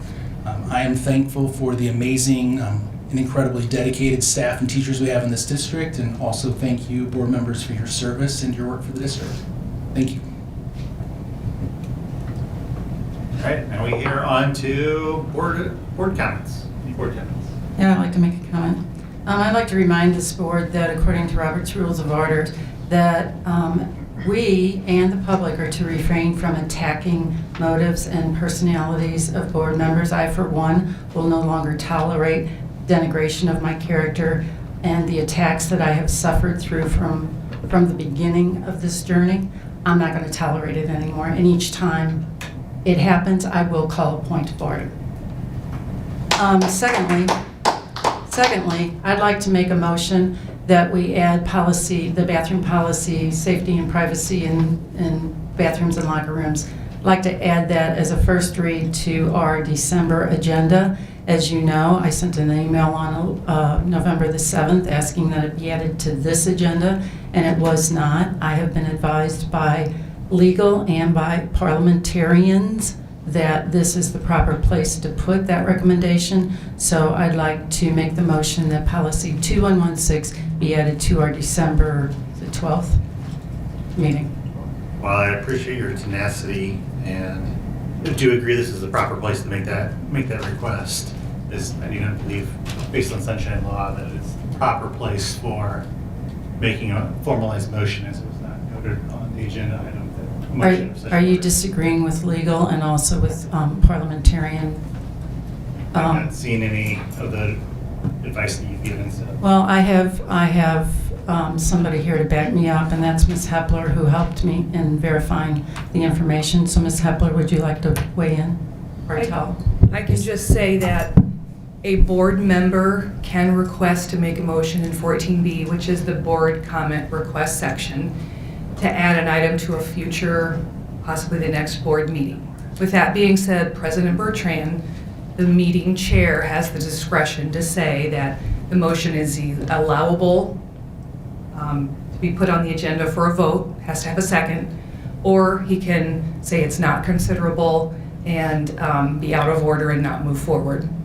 So that's kind of where we're at. Okay, so a vote, in my estimation, is allowing one person to make the decision whether or not, or not allowing a vote is letting one person make the decision as to what goes on the agenda for next month.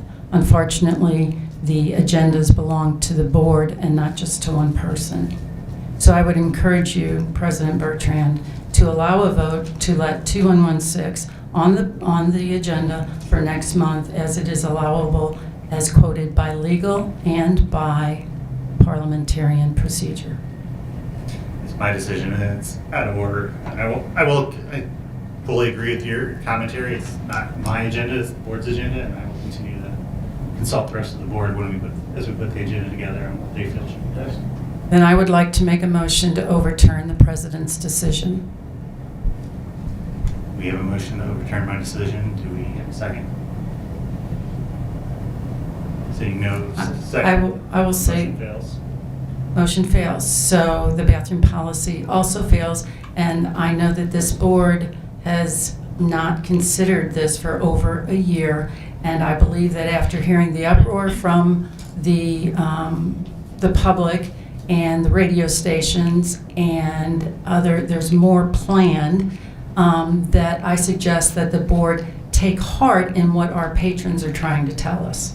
And that is that the general public, the vast majority of people in this district, want a bathroom policy.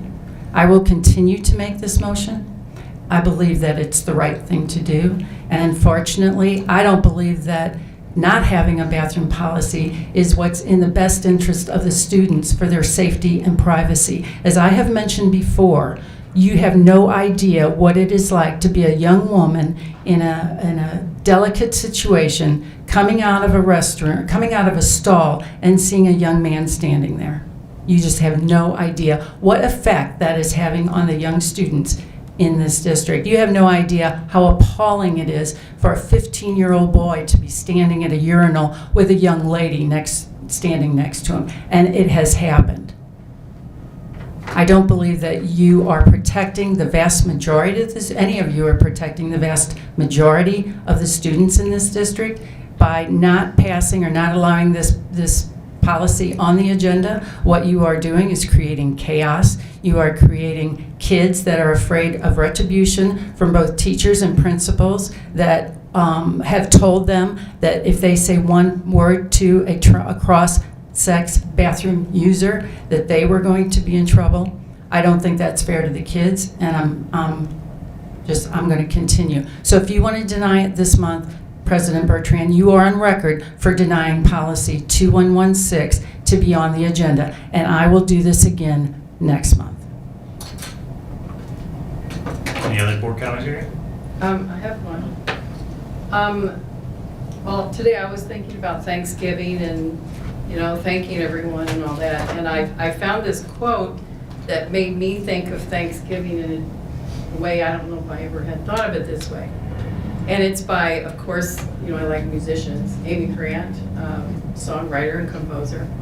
And she said, Thanksgiving Day is a good day to recommit our energies to give thanks and just giving. So I would like to say happy thanks and giving to everyone. I think I just want to add, if somebody wants to pay attention to what's going on in the schools, I highly suggest you sign up for each school's newsletter. It's kind of neat to see what's happening in each school, and I just want to lift this up from Francis How High. It said that they celebrate 18 student athletes from the class of 2025 signing their national letters of intent. This group has a cumulative GPA of 3.6. It's the second consecutive year that Howell has led the St. Louis area in student athletes signed during the first NCAA signing period. The 18 signees represent the most in the St. Louis area, continuing a tradition of excellence and sending student athletes to the next level. Just want to celebrate that, and I was able to go to the Veterans Day celebration at Warren Elementary, and what I appreciate about it, there's opportunity to give high fives to veterans who are walking in, and so there's kids lining up, and veterans came by, they were giving high fives, and kids are able to say thank you, and just, first of all, that's just, it changes a heart, and just a cool thing to have happen. But what I appreciated was, in part of the presentation, they had a little skit that included like the empty chair at the table, and it was just a different level of ugh that I was glad that the students were able to feel the ugh of the empty chair at the table kind of thing. And I'm just so thankful that not only that school, but the other schools celebrate Veterans Day in ways that would make us all proud. So I just want to lift that up as well. Additional commentary, board. I don't want to hold this up too long, but I just want to thank everybody, thank all the staff, patrons, teachers, administrators, all their hard work so far this year, and those that are sticking with us and listening in or sitting here in the audience. Thanks for sticking with us as well. Appreciate all the hard work that everybody does. Board, I would like a motion